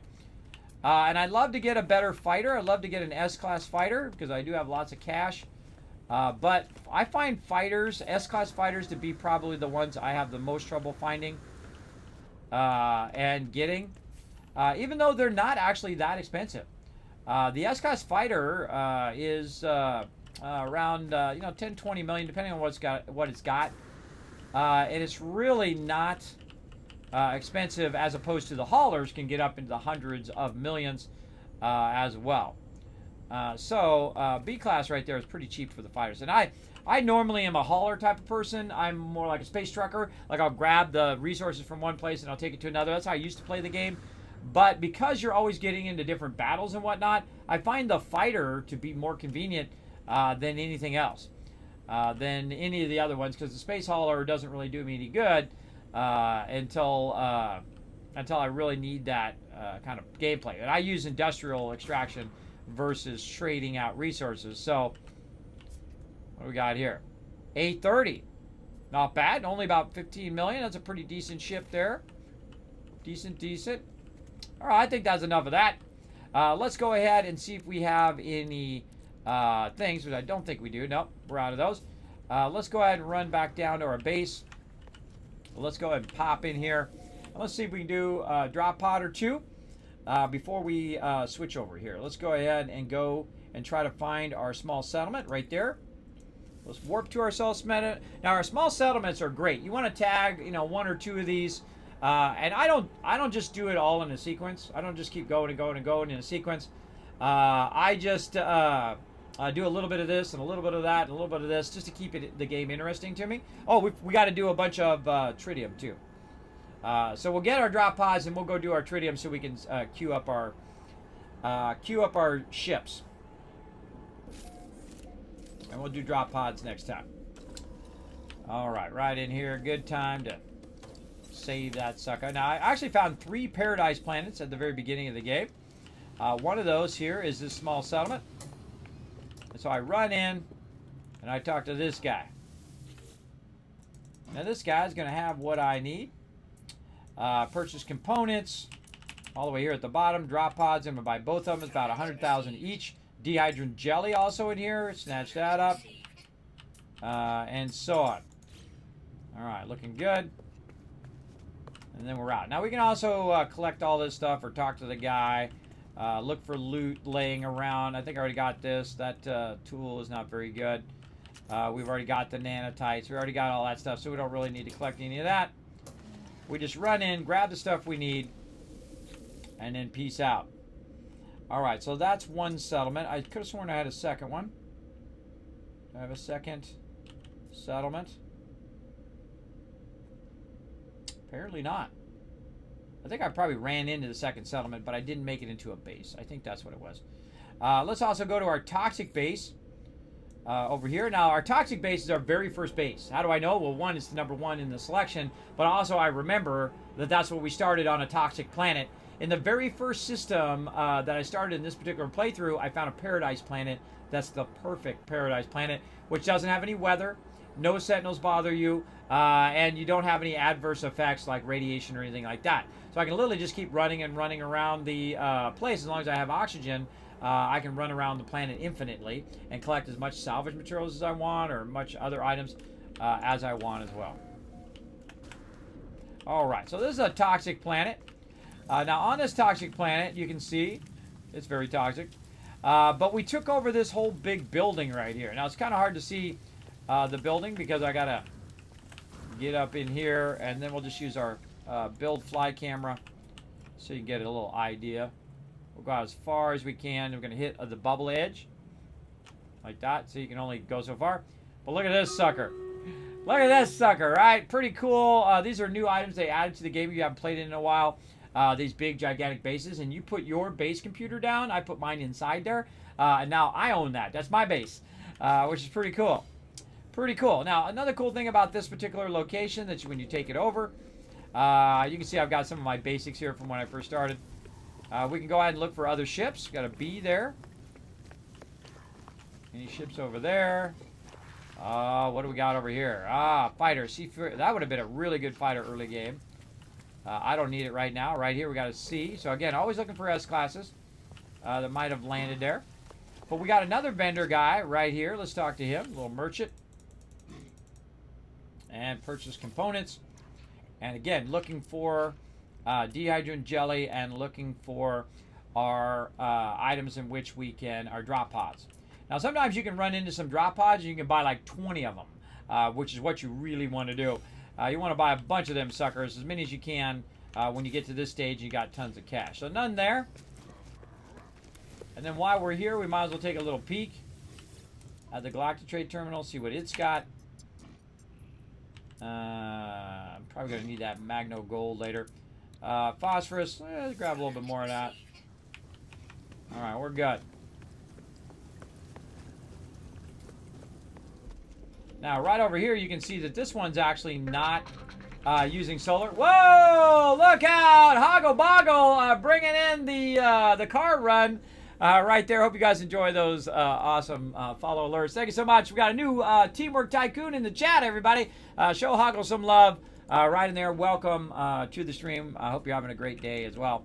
All right, so we're going to go in and utilize a little bit of our resources that we've been storing up. Now, we don't have any storage here, so we want to go ahead and add some storage to our items here. So we'll go ahead and get our boxes, and I'm just going to go ahead and fly right up here on top of this and put it out the back like this. Now, I just happen to have a lot of magnetized ferrite and sodium on me, so I can build these out. And I just stack them on top of each other. Like this. Because I don't need to go down there to them. Oops. I don't need to go down there to them. Take that one out. Try and stack it on top. There we go. And I just need to be able to access them. There we go. We got them all in. And by accessing them, I mean just to be able to hit X, like right there. And so we can go ahead and upgrade this one a bit by grabbing a little bit of this gold that we've been saving up. And then when the sun comes over to this side, it's going to have a kind of a backlog of resources. So in the future, we won't have to utilize it. Utilize our carbon converter or our power converter. Get that chart back up again. Let's go ahead and put this there, this here, this here. Now, when you're doing it like this, when you made like a basic base, you do need to connect all of these together like this, and then you need to run this down into your power network down here. And then when that starts up, it's going to go ahead and convert and run over here. Now, what I would do at this point, though, since this was my original starter base, I would actually take all of this out. Why would I do that? Well, there's a much easier way of doing it. And so we're going to take all this out, except for this foundation that we did here, because this is a little tricky. You got to bring it up from down below and bring it up and line up your foundation. So we're going to go ahead and take that out and see if we can get it to go. There we go. And right now we're taking a little bit of toxic damage. You can see that green around the thing. So I'm going to back up into the kind of force field area here. I'm going to hit C for the fly camera, and that's going to allow us to do some serious building. And we're going to do this way more efficiently. And so we're going to build it way out here like this. And we're going to build a better base. Now, we've got this round room, which is my favorite kind of starter item. now because it just does everything for you much easier. And so we're going to do that. And instead of being having to run the lines down, connect them all together, this will automatically take the power and feed it down into the bottom. And so we're going to go ahead and kind of upgrade this location. I usually use about 3 of these. There we go. And then we'll also go in here and run the power line from the actual. Now don't run them in the front because that'll close the door. But run this across over here, say. Now another thing that we could use is a battery. Oh, my flying is terrible there. Is a battery. So I'm actually going to put the battery inside here because all of this stuff is going to be interconnected. So I don't have to really worry about it anymore. So we're going to go in. We're going to say, okay, build a battery in here. And you can see you got some nice snap points. You can put that in there now. Also, this over here, these 2 things, I no longer need them to be over here anymore. I can go ahead and take these out. Take out all these power lines and consolidate it all inside this one building, right? So I can go ahead and do this. Now you can put your portal in the center. I typically don't. I feel like it's always in the way. I'd like to have different snap points for it. But if you back up a little bit, you kind of go out the door a little bit here, and you turn around and you find, oh God, my mouse is so crazy today. And you find that little green circle. You want to aim toward those green circles because that's your snap point. I could put it right there in the center. I'm not going to. I'm going to put it here in the back. It'll still work just fine. And then along with that, since we are on a planet right now that has not charged us up already, we'll go ahead and use our, oops, under our power over here. And we'll go ahead and use our little thing right there. All right, nice. And then we'll go ahead and put a little save point into while we're at it. Since we're firing this up. Put it right there. Okay, so now we're looking good. So basically what we did is we moved a lot of our stuff over there. We can go ahead and pick this up. Now again, there's our base computer right there, which is what claimed this as our own. And then we come over here. Now, I wouldn't put that little baby one back in there again. At this point, since I have so much resources, I would go in and build your larger one. If you do want a converter here, I'm probably never going to use this converter. But you can snap it to the center like this if I had enough dehydrogen jelly. But I prefer to set it off to the side. But I know I'm not going to use it, so I'm not going to bother putting that in there. Now, we've got a battery. Now, all of these are connected. Notice I don't have to run any wires. I don't have to run wires for the solar. And so I can go over here to the biofuel reactor, say, yo, let's do this. Now, I don't want to put 3,600 carbon in there. I want to hit C to cut that in half, cut that way down. Normally, I'll get to like 10 or somewhere like that. And that's going to fire that up. And then any excess is going to go into my battery. And that's going to allow me to get out of here. Now, what I'm going to do is just wait for a minute until it actually kicks off. And when it kicks off, you can still teleport as long as you're in this menu because you've already used that power to get into that menu. Now, let's go back to my main base, Tycoon HQ, which you're going to see looks very similar to the one I'm in right now. Let's go. Now, while we're teleporting back, let's also do a little side game. Stream Raiders. Oh, there we go. We'll turn that off for just a moment. Let's get this. Oh, this is going to be an insane battle. I can tell you that right now. Let's go. Now, you can't actually mess around with your avatar down here, everybody. Everyone has the ability to make themselves an avatar, a little sparkle dog, or a Norbert.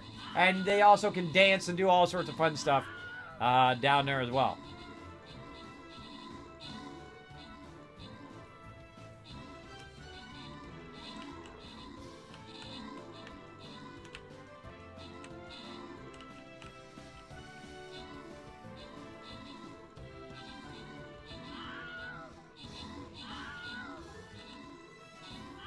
Oh, it's an all-out battle. How we looking? Oh, we got tons of peeps. Tons of peeps going on.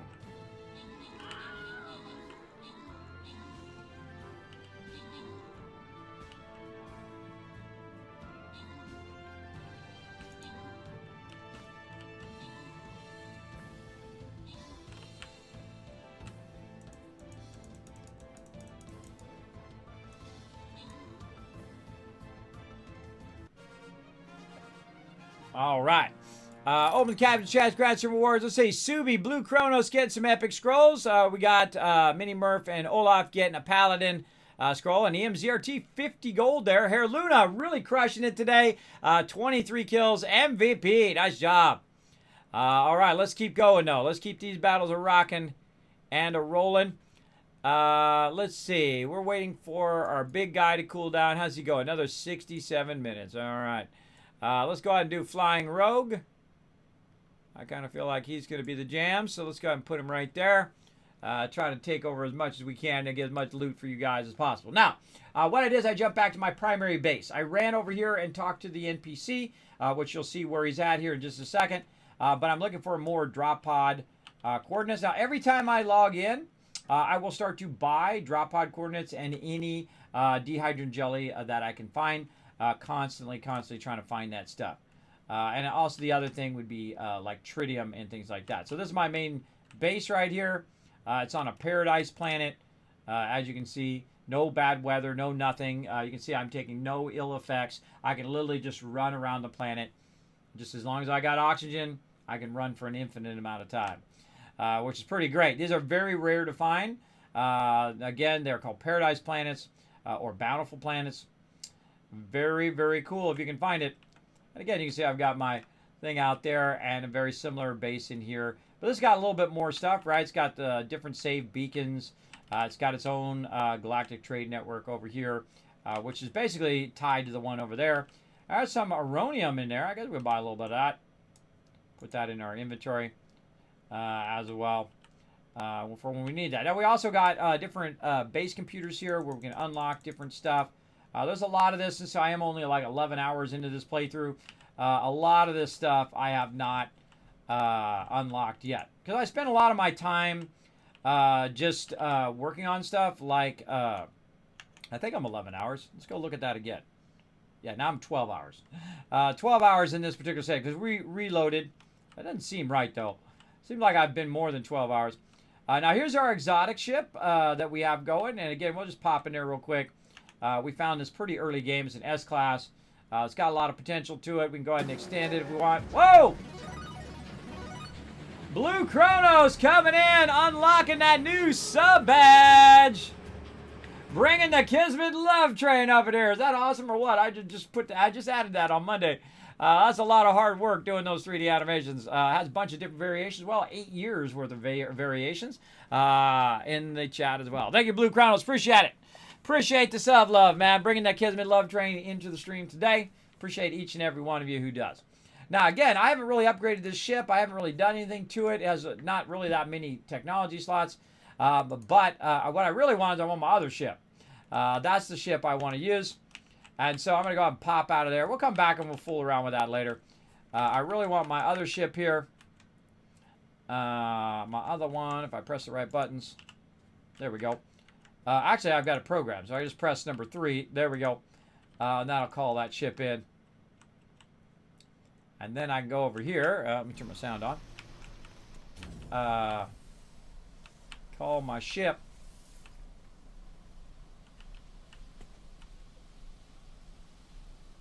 It doesn't call it ship because it's already shipped there.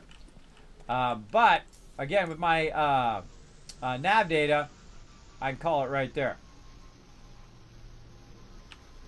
Whee! And this is my fighter here. And now once I get in here, boom, now it switched me to this ship instead of that ship. And this one's a bit more geared out. But it's not an S-Class yet. So I really don't gear them out until they're S-Classes. Because it's not really worth my time. Alright, so now we need to do a little bit of this. And again, we'll get through some Fallout here in a bit. We want to go ahead and fly up into the outer space here. Maybe shoot a little meteors.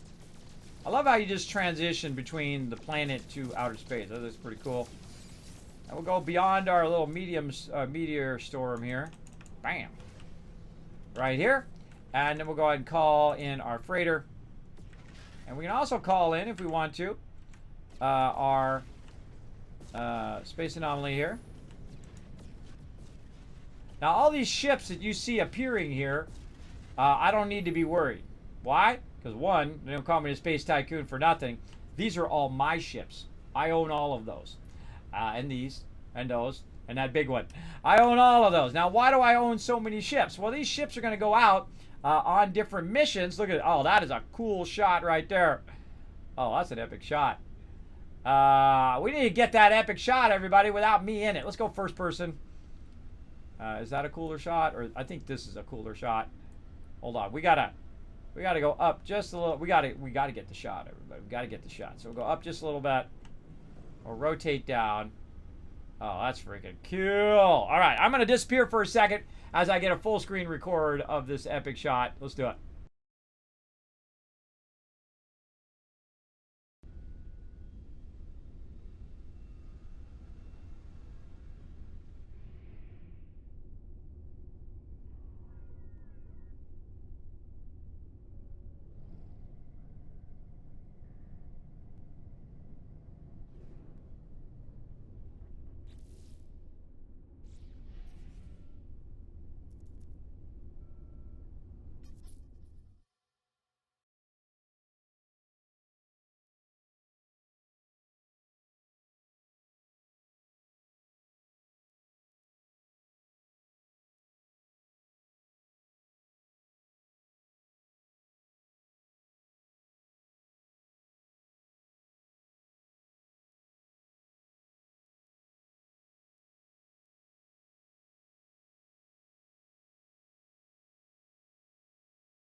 All right, I had to get the full screen shot. That's a cool shot. See, whenever you run into a shot like that, go into photo mode and get the full shot.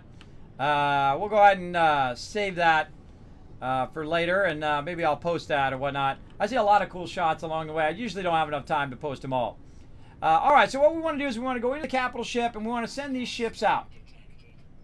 Oh, someone wants to bring it. Go ahead, bring it over here. I dare you. Bring it over here. I'm the threat. See, they don't get it, that I'm the threat. Well, let's see what happens when they come over here and start attacking me. Look what happens, look.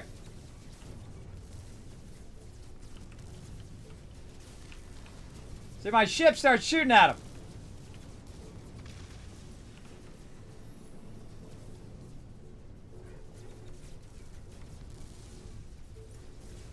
Isn't that cool? Your main frigate will shoot at them.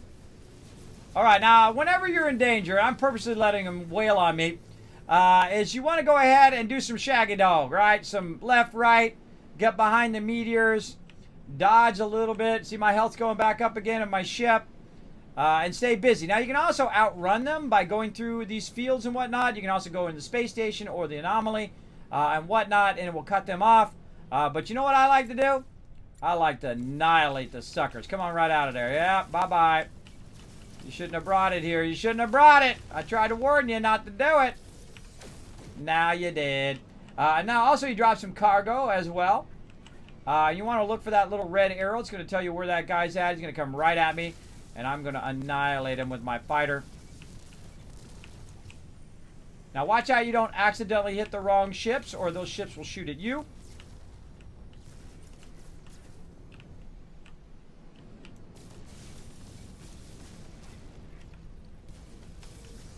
Now something's shooting at me right now. Are we good? Oh, yes. See, so these are the Sentinels, right? These are the Sentinel ships. And they're shooting at me right now, which is not a good thing. Because I accidentally hit one of the wrong ships. And the Sentinels will go searching for me. Now, what I can do is I can keep shooting those Sentinels. If I keep shooting those Sentinels, I didn't mean to do that, but this is a good example. If I keep shooting those Sentinels, the Sentinels will just make more Sentinels, and there'll be more Sentinels and more Sentinels.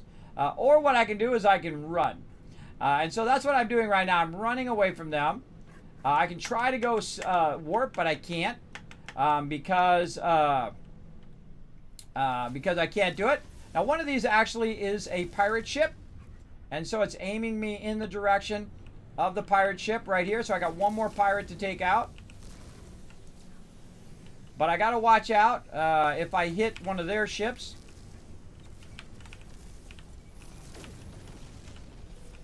There we go. Uh-oh. So pirate attack again. Reinforcements arriving. Right? So this one's coming at me again too. So let's wipe that one out. Now, I can do this for hours. For hours, you can just sit here and blast ships. Now, if you screw up and you do this, you can always roll your character back and whatnot, but you can do this endlessly. So, instead of doing this endlessly, we can go ahead and make a run for it. And one of the good ideas is to use this to dodge. You can also shoot your way through one of these, like this. And see, now I'm a 2-star. This is like Grand Theft Auto, right? Now I'm a 2-star. And now I'm not. Bye, suckers! And then I'm out of there. So basically, I got the heck out of there. Now, it's not a good idea to do that in your home planet. And I could roll it back, but I'm not going to bother. I'll be fine. What I really need to do is to go into a space station. My cursor wants to cooperate today.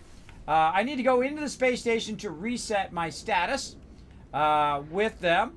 If they are attacking me, I can fly into ships, or I can fly into the hub and whatnot. Now, I can actually get to that space station faster if I called the hub up, flew into the hub, ran over the teleporter, and then teleported to that space station, since I've already been there once before. Now, also what we need to do is we need to blast a whole bunch of this stuff to get a bunch of tritium that we're going to need.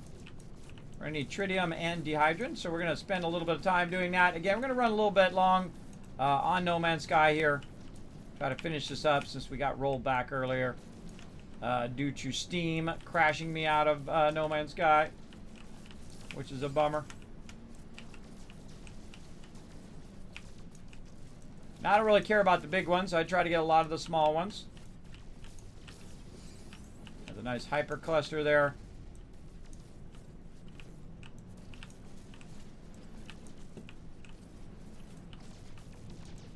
And right down into there. And you can do this for hours. I mean, there's a lot of meteors out here, or asteroids, I guess, when they're in space, that you can go and you can blast. Now, the big ones that you'll see, like this one right here, the big ones that you see right here are typically your more rare items. Like when I zap this one, you can see I can fly right through it. So cool. So cool. Those ones are typically like silver and platinum and stuff like that. If you're very specifically looking for platinum, then I would look for these ones. These little clusters here. These little clusters are more often gold and platinum. And so we'll zap that. There we go. See, we got some more gold and platinum. Now, if you're looking for tritium, like what I'm looking for, then you're looking to zap these just normal ones here. And you don't want to hold the button down too long or your stuff will overheat all the time. I'm just trying to get little clusters of these. Remember, there's no up in space. So you can just keep zapping these all day, every day. Now, this part is probably one of the tedious parts of the game if you're trying to collect resources this way. Now, I don't need to collect silver and gold this way. I have actual farms for that that collect it for me automatically. But early game is a good idea to get in here and just collect a crazy ton of tritium and whatnot. And then kind of set yourself a goal while you're doing this. You got to be somewhat close to these. Set yourself a goal for how much of that particular item that you're going to pick up, right? Like right now, we got 890 tritium. I have 11 on me. Let's combine it over here. We've got some different clusters, some hyper clusters, so we can unlock those. That's got 1,329 tritium there. Another hyper cluster. So really the hyper... Oh, there's some antimatter. That's interesting, right?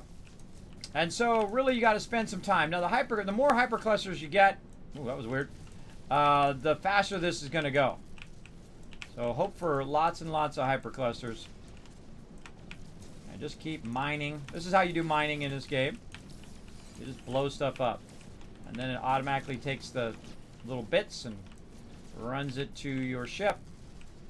Make sure you got lots of inventory slots if you are going to be doing this, because you will get not only gold, but other things that can be converted into gold. You'll get silver, you'll get platinum, you get other random items while you're over here blasting all this stuff.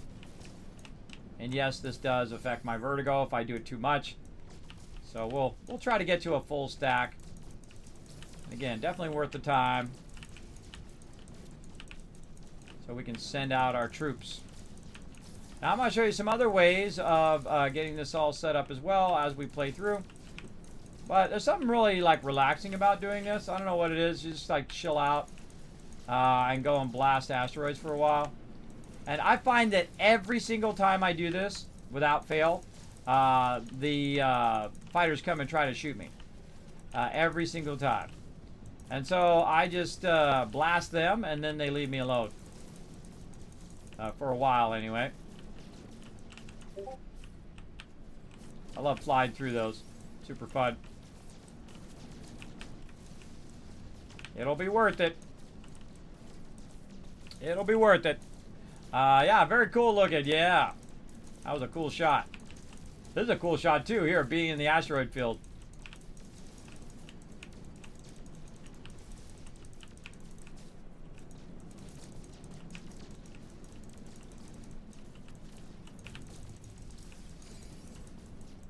And we're getting lots of tritium clusters here. Now, if you find a good place where you're getting crazy tons of tritium, like right here, this is a pretty good amount of tritium clusters that we're getting. I highly recommend using that as your main place where you get your tritium from. And this is probably a real good spot to do that. Now, it's sometimes a little awkward shooting at these because they're only like, this particular weapon only shoots directly in front of me. There is different modes, flight modes, that you can use. You can go in and go into your control options. There they are. I'm using tethered normal. If you go locked normal or tether inverted or locked inverted, I would probably, you know, like default is the locked normal, where the actual thing is leading you in that direction. They've actually made this a bit better. I typically don't like this because sometimes I'm trying to turn and fire and zero in on that particular direction. But this is actually a better way to learn exactly where you're shooting at. It's kind of like it's in a fixed position directly in front of you. Your reticle doesn't move.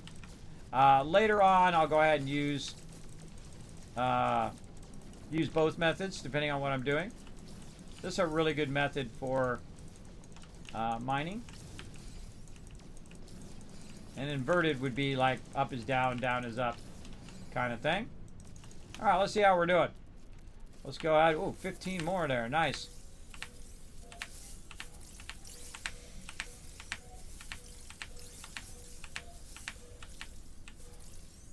All right. Now, it'd be better if we could just buy it because we're so wealthy. That would be a great way of doing this.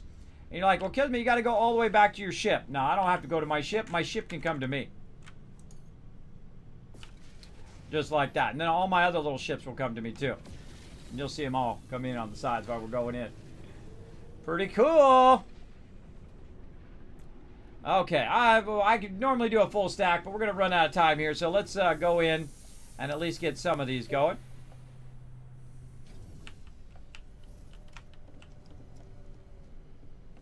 Let's hope we find some in our... Go into first person here. Let's hope we find some in our trade network up here. Let's hope also all of our resources are still converting and we don't end up with like no resources in there. Let's see how we do. All right, what do we got in here? Nothing. Nothing we need right there. Bummer. Bummer-rooney. All right, now let's go look at our resources in here. Aha, all right, so there we go. Let's put that in storage. Storage. We're converting a bunch of resources. There's some platinum there. Now, I'm going to put this back in here. And then we take the platinum, we put it over here. It's not going to convert that many, but that's 100 nanotites for a full stack. Actually, 117, but for a full stack of that, it's going to make 117 nanotites that I don't have to go do a quest for or whatever to get that unlocked. Sometimes these are awkward. You can't collect them, can't grab them either. So again, we'll convert all this kind of second level stuff. Put all this into there. Same thing here. And eventually we'll have a lot of these. At least it doesn't go away now. That's good. Of course, I didn't go to any other systems, so I don't know if that's still a thing or not, because it was definitely having an issue.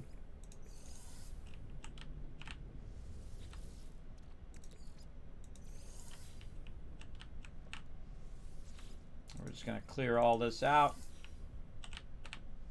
since it seems to be working. All right. Save that. And, oh, we got a bunch of uranium on us as well. I forgot. Put that away. Again, see, I don't care how it goes now. I just get to the point where I'm like, all right, whatever. Whatever. It's too time consuming to organize it. We're missing something right here, too. I can see I used up whatever it was. Let's go in here, and we're going to need to make some additional resources.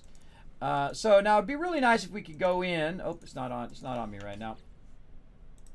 Let's move it over to my character, just so I don't have to go to my ship every time when I'm looking for it. There we go. And so we're going to take about half of this, and we're going to convert half of this by hitting C into dehydrate. Now, another thing that I wish you could do in here is put oxygen in with this, but it doesn't boost tritium, which is a bummer. But such is the way it goes. Now, if I take some dehydrin, let's take a little bit of that dehydrin we just made, put that in there. I can boost the salt production, but I don't need some salt. I need dehydrin right now. That's what I need. So again, we'll take the tritium, we'll cut it in half, we'll throw it in there, we'll run that. Right now we need dehydrin. That's why I was collecting the tritium, to make dehydrin, but we also need tritium as well. There's those nanotite clusters. Bam, there's 117 of them right there. We have also got some dehydrin, which we can convert back. 2 of those, each of those are worth about 50. So there's about 100 dehydrin. We'll go ahead and get that. We bought that from the auction hall. Get those back. Some platinum here. Let's go ahead and convert some more items there. And then this one's empty. Empty. Oh, that one has some clusters in it. And so I can basically make an infinite amount of nanoclusters now. I have an infinite amount of money and an infinite amount of nanoclusters. The only other thing I would need was drop pods. Eventually I will have all my inventory unlocked, so I won't need those drop pods anymore. And then salvage data. And then you can unlock every single thing in the game. Everything in the game you can unlock with that. Well, until you get to the highest level. Let me put a little star on that. When you get the highest level, use a different type of currency, which is multiplayer kind of currency, or you can do it single player too. But the currency to unlock a whole bunch of other items in that highest end, and we'll get to that eventually. Okay, we'll let that run. That's going to convert that. Now, what we want to do is we want to go to our starship here, and we want to kind of clean house here on our starship. Let's put that on us and put all this stuff in here.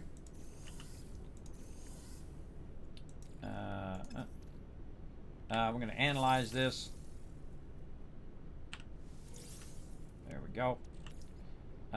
Put that away.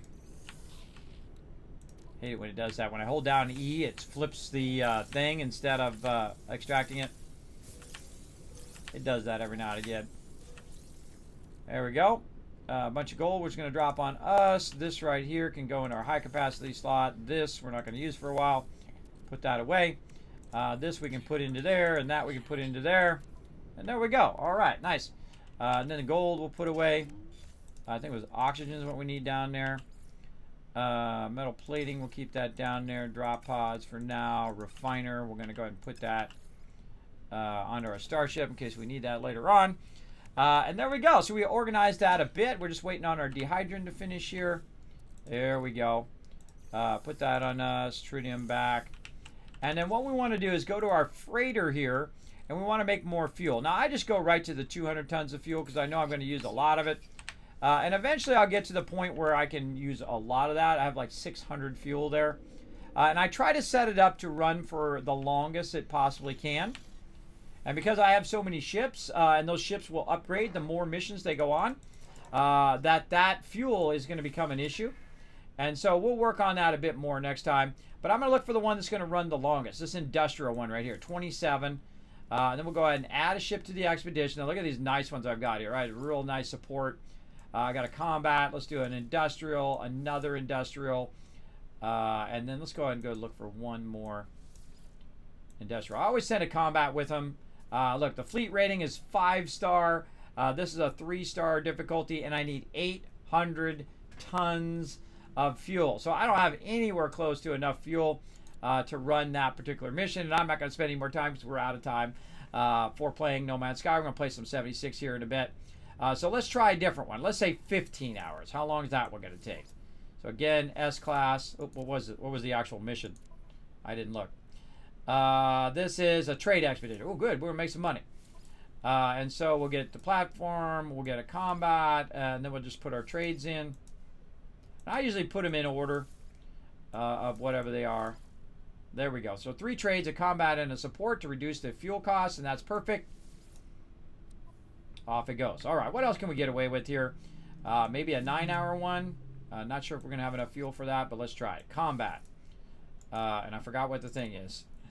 It is industrial. Another industrial. Okay, so this. We've got a combat, industrial, support. Look at that moon going by. Industrial. 300 tons. Okay, we can't do that one. Let's go ahead and make some more dehydrant out here. Now, you need more dehydrant than you need tritium. Now, I could have spent some time collecting dehydrant. Actually, early game, one of the most efficient ways of getting dehydrant is just going and collecting it. You get a lot of it. You can get a crazy ton of it just running around, especially on my paradise planet, in which I can run around and do it. Now, I do have to stretch first. I do have a spreadsheet that I created from scratch as I'm running around the universe, and it's called the Overseer's spreadsheet there. That does have a bit of the stuff that I've explored and discovered as I go along, because I don't look it up online. I don't do the chart thing and all of that. I mean, you want a shortcut and do that, it's your game. You do whatever you want. But for me, I don't like to do it. I like to discover it by trying stuff out. I like to play the game as intended, as opposed to going and just looking it up.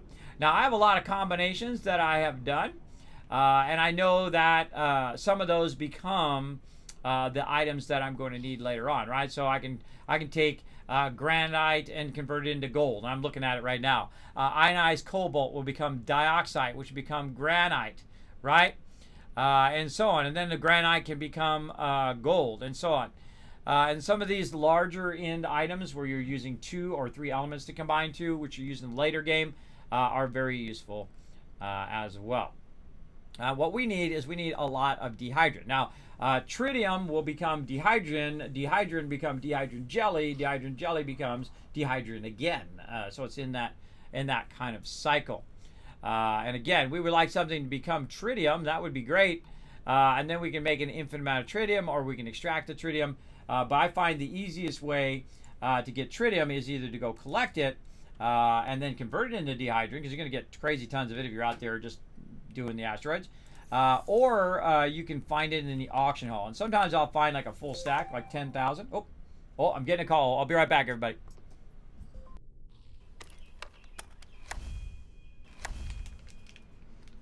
Hey, everybody. I don't know what it is about trying to fix this bathroom up. It is like a nightmare. I just keep working at it, and these guys, I just got to deal with the most incompetent, the hardest people to work with. I don't know what the heck, bro. I don't know what the heck. They're like, well, you got this little thing on the edge of your shower, so we can't put shower doors in. It's like a quarter of an inch. It's like that big. And the whole top of it is 3.5 inches. The width of the shower doors are only an inch and an inch and a half. Right? It's not like I'm putting in, you know, like industrial strength sliding iron doors or something in there. They're super skinny. You can fit them right in there, install them, and be good. God, it's like dealing with the stupidity of others is like draining. The bad experience, the inability to be great at what you do. It's always exhausting, everybody, when you deal with people like that who are always thinking of how something can't be done instead of how can it be done, what needs to be done to get it done. Right? That's what I want to work with. Those are the people I like to work with. Okay, we're going to do this and we're going to get it done. I'm like, all right, let's do that. That's what I like to do. Now, I didn't get to have my snack, so I'm going to have a little snack here while we finish our battle and start another one. Let's go. Also, thank you again, Splatoon Boy, for the follow. Appreciate that a big time. Thanks for coming in, showing the love. And Blue Kronos.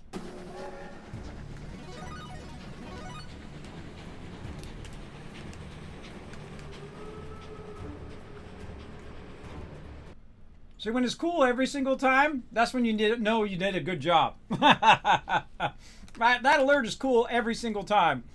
At least I like it. So what we're going to do is we're going to finish up what we're doing here. We're trying to do some tritium. We're trying to send some other ships.